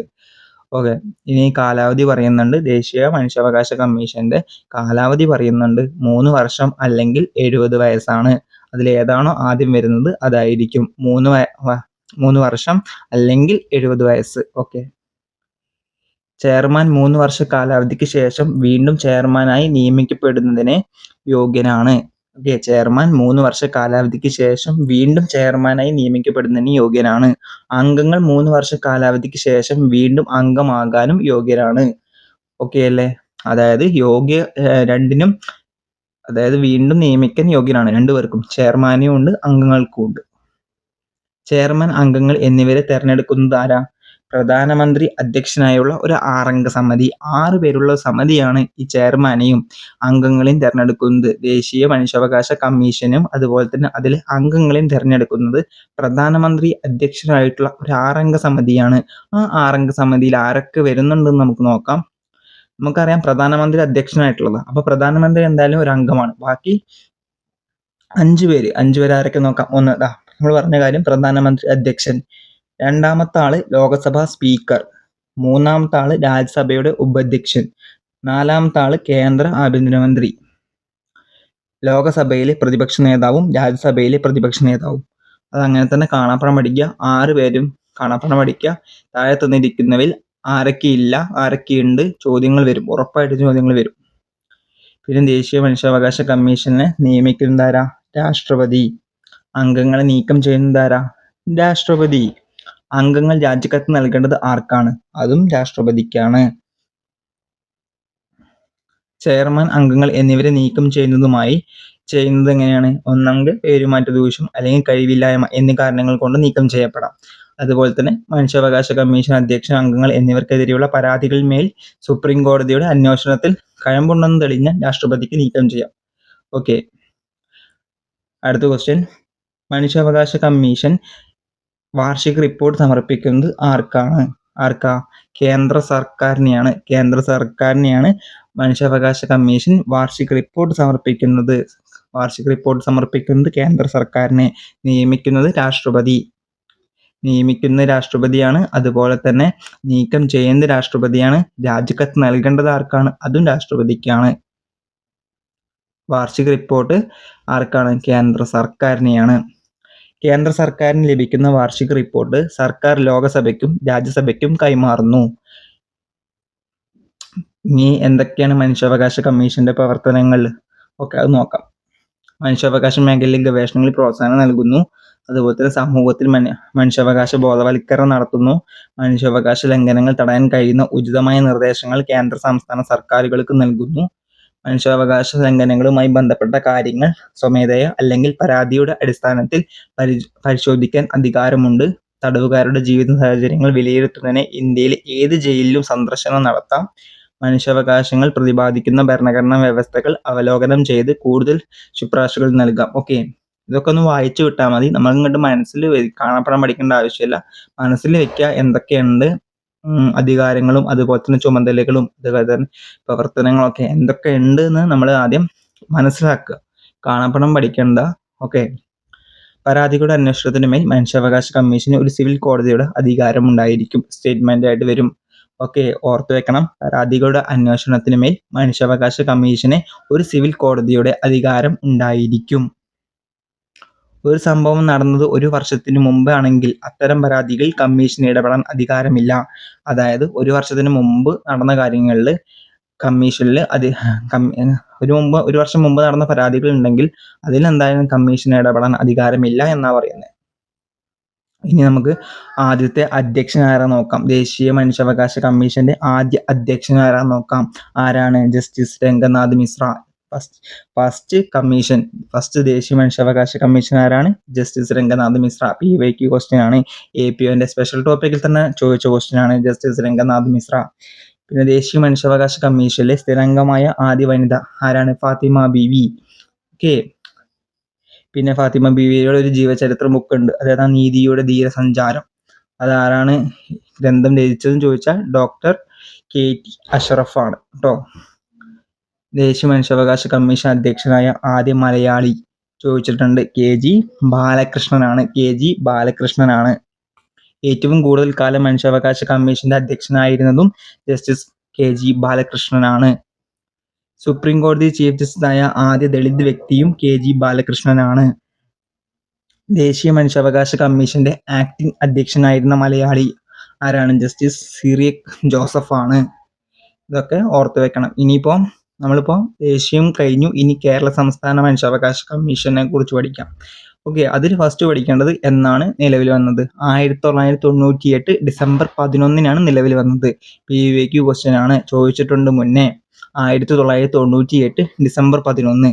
അതുപോലെ തന്നെ പഠിക്കേണ്ട ഒരു കാര്യമാണ് ഡിസംബർ 10 സർവ്വദേശീയ മനുഷ്യാവകാശ ദിനമാണ്. ഡിസംബർ 10 അത് മറക്കരുത് കേട്ടോ. ഇനി അടുത്ത പോയിന്റ് 1993 ദേശീയ മനുഷ്യാവകാശ സംരക്ഷണ നിയമപ്രകാരമാണ് സംസ്ഥാന മനുഷ്യാവകാശ കമ്മീഷനും സ്ഥാപിക്കപ്പെട്ടത്. ദേശീയ മനുഷ്യാവകാശ നിയമത്തിലെ അധ്യായം 5 നമ്മൾ ഓൾറെഡി പറഞ്ഞു. 2 ദേശീയ മനുഷ്യാവകാശ കമ്മീഷനെ കുറിച്ചും അധ്യായം 5 സംസ്ഥാന മനുഷ്യാവകാശ കമ്മീഷനെ കുറിച്ചിട്ടാണ് പറയുന്നത്. സംസ്ഥാന മനുഷ്യാവകാശ കമ്മീഷൻ അധ്യക്ഷൻ ഉൾപ്പെടെ എത്ര അംഗങ്ങളുണ്ട്? മൊത്തം 3 പേരാണുള്ളത്. ഒരു അധ്യക്ഷൻ 2 അംഗങ്ങളും. ദേശീയത്തിന്റെ കേസിൽ മൊത്തം 1 + 5 + 7 ഒരു ചെയർമാനും 5 സ്ഥിരാംഗങ്ങളും 7 എക്സ് ഒഫീഷ്യോ മെമ്പേഴ്സും ഉണ്ടായിരുന്നു. ഈ കേസിൽ വരുമ്പോൾ ആകെ 3 അംഗങ്ങളാണുള്ളത്. ഒരു ചെയർമാനും 2 അംഗങ്ങളും. സംസ്ഥാന മനുഷ്യാവകാശ കമ്മീഷൻ അധ്യക്ഷനാകുന്നതിനുള്ള യോഗ്യത എന്താണ്? ഹൈക്കോടതി ചീഫ് ജസ്റ്റിസ്, ഹൈക്കോടതി ജഡ്ജി ആയിട്ടുള്ള വ്യക്തിയായാൽ മതി. ഓക്കെ, മറ്റ് 2 അംഗങ്ങളിൽ ഒരാൾ ഹൈക്കോടതി ജഡ്ജി ആയിട്ടുള്ളതോ ഹൈക്കോടതി ജഡ്ജി റിട്ടയർ ചെയ്ത ആളോ ആയിരിക്കണം. അതുമല്ലെങ്കിൽ സംസ്ഥാനത്തെ ജില്ലാ ജഡ്ജിയായി 7 വർഷം പ്രവൃത്തി പരിചയമുള്ള ആളാകണം. മറ്റൊരാൾ മനുഷ്യാവകാശ മേഖലകളിൽ നല്ല പരിചയമുള്ള ആളാകണം. നമുക്ക് വായിച്ചാൽ കിട്ടുന്നതാണ്. മനസ്സിലാക്കി പോവുക. കാണാപ്പാഠം പഠിക്കുന്നതിനേക്കാൾ നല്ലത് മനസ്സിലാക്കി പോവുക. ഓക്കെ, എന്താണ് ഡിഫറൻസ്, ദേശീയവും അതുപോലെ തന്നെ സംസ്ഥാനം തമ്മിൽ എന്താണ് ഡിഫറൻസ് എന്ന് മനസ്സിലാക്കിയാൽ പെട്ടെന്ന് കാര്യം നമുക്ക് ഓപ്ഷൻ കണ്ടെത്താൻ പറ്റും. പിന്നെ ദേശീയ മനുഷ്യാവകാശ കമ്മീഷനെ നിയമിക്കുന്നത് രാഷ്ട്രപതി ആയിരുന്നു. സംസ്ഥാനത്തിന്റെ കേസ് വരുമ്പോൾ ഗവർണറാണ് നിയമിക്കുന്നത്. സംസ്ഥാന മനുഷ്യാവകാശ കമ്മീഷൻ ചെയർമാനെയും അംഗങ്ങളെയും തെരഞ്ഞെടുക്കുന്ന സമിതിയുടെ അധ്യക്ഷൻ മുഖ്യമന്ത്രിയാണ്. നമ്മുടെ കേന്ദ്രത്തിന്റെ കാര്യം അല്ലെങ്കിൽ ദേശീയത്തിന്റെ കാര്യത്തിൽ പറയുമ്പോൾ പ്രധാനമന്ത്രി അടങ്ങുന്ന ഒരു 6 അംഗ സമിതിയായിരുന്നു ദേശീയ മനുഷ്യാവകാശ കമ്മീഷനും അംഗങ്ങളെയും സെലക്ട് ചെയ്തിരുന്നത്.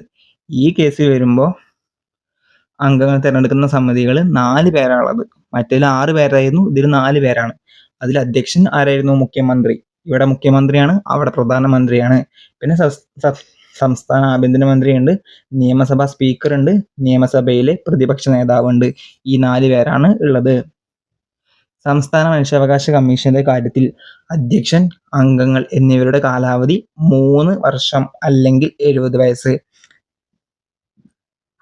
ഏതാണോ ആദ്യം അതായിരിക്കും. നമ്മളെല്ലാം ഇതിലും പറയുന്ന പോലെ തന്നെ കേട്ടോ. അധ്യക്ഷൻ, അംഗങ്ങൾ എന്നിവരുടെ കാലാവധി 3 വർഷം അല്ലെങ്കിൽ 70 വയസ്സ്. അധ്യക്ഷൻ, അംഗങ്ങൾ എന്നിവർ വീണ്ടും തിരഞ്ഞെടുക്കപ്പെടാവുന്നതാണ്. സംസ്ഥാനത്തിന്റെയും ദേശീയത്തിന്റെയും കാര്യത്തിൽ ഒരുപോലെ തന്നെ അത്. നീക്കം ചെയ്യുന്നതിനുള്ള അധികാരം രാഷ്ട്രപതിക്ക്. ഇവിടെയാണ് ശ്രദ്ധിക്കേണ്ടത്. നീക്കം ചെയ്യുന്നതിനുള്ള അധികാരം ആർക്കാ? രാഷ്ട്രപതിക്ക്. ഗവർണർക്കാണോ? അല്ല.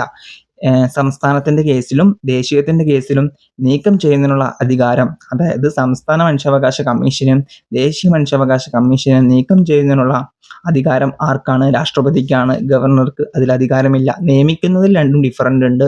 ദേശീയത്തിന്റെ കേസിൽ രാഷ്ട്രപതിയും സംസ്ഥാനത്തിന്റെ കേസിൽ ഗവർണറുമാണ്. എന്നാൽ നീക്കം ചെയ്യുന്നതിൽ രണ്ടുപേരും ഒന്നാണ്. രാഷ്ട്രപതിക്കാണ് അതിനുള്ള അധികാരം. സംസ്ഥാന മനുഷ്യാവകാശ കമ്മീഷൻ അംഗങ്ങൾക്ക് രാജിക്കത്ത് നൽകേണ്ടത് ആർക്കാണ്? ഗവർണർക്കാണ്. ഓക്കെ. മനുഷ്യാവകാശ കമ്മീഷനുമായി ബന്ധപ്പെട്ട പ്രസ്താവനകളിൽ സംസ്ഥാന മനുഷ്യാവകാശ കമ്മീഷൻ റിപ്പോർട്ട് നൽകേണ്ടത് സംസ്ഥാന സർക്കാരിനെയാണ്. അതുപോലെ തന്നെ വാർഷിക റിപ്പോർട്ട് നൽകേണ്ടത് ആർക്കാ? സംസ്ഥാന സർക്കാരിനെയാണ്. ദേശീയത്തിന്റെ കേസിൽ ആർക്കായിരുന്നു? കേന്ദ്ര സർക്കാരിനെയാണ്. അതൊക്കെ പെട്ടെന്ന് മനസ്സിലാക്കാൻ പറ്റുന്ന കാര്യങ്ങളുള്ളൂ. സംസ്ഥാന മനുഷ്യാവകാശ കമ്മീഷന്റെ അന്വേഷണ വിഭാഗത്തിന് തലവൻ ആരാ?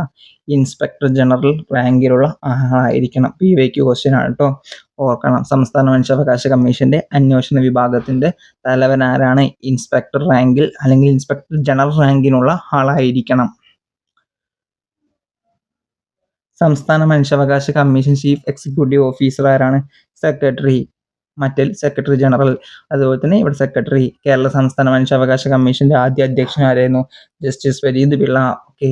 കേരള സംസ്ഥാന മനുഷ്യാവകാശ കമ്മീഷന്റെ ആസ്ഥാനം എന്താണ്? തിരുവനന്തപുരം. ഇത്ര കാര്യങ്ങളാണ് മനുഷ്യാവകാശ സംരക്ഷണ നിയമം 1993 ബന്ധപ്പെട്ട് റിവിഷൻ പോയിന്റിൽ പഠിക്കേണ്ട പ്രധാനപ്പെട്ട പോയിന്റുകൾ. ഇതൊക്കെ പഠിച്ചൊന്ന് ഉറപ്പ് വരുത്തിയ ശേഷം മാത്രം നിങ്ങൾ പരീക്ഷയ്ക്ക് പോവുക. ഓക്കെ. അപ്പോൾ എല്ലാവർക്കും മറ്റു ടോപ്പിക്കുകളും നല്ല GK, അതുപോലെ തന്നെ മലയാളം, ഇംഗ്ലീഷ്, മാത്സ് എന്നിവയ്ക്ക് നല്ലപോലെ ഇമ്പോർട്ടൻ്റ് കൊടുക്കുക. സ്പെഷ്യൽ ടോപ്പിക്കിന് നല്ലപോലെ ഇമ്പോർട്ടൻ്റ് കൊടുക്കുക. നന്നായിട്ട് റിവിഷൻ ചെയ്യുക ഈ സമയങ്ങളിൽ. അപ്പോൾ എല്ലാവർക്കും ഓൾ ദി ബെസ്റ്റ്.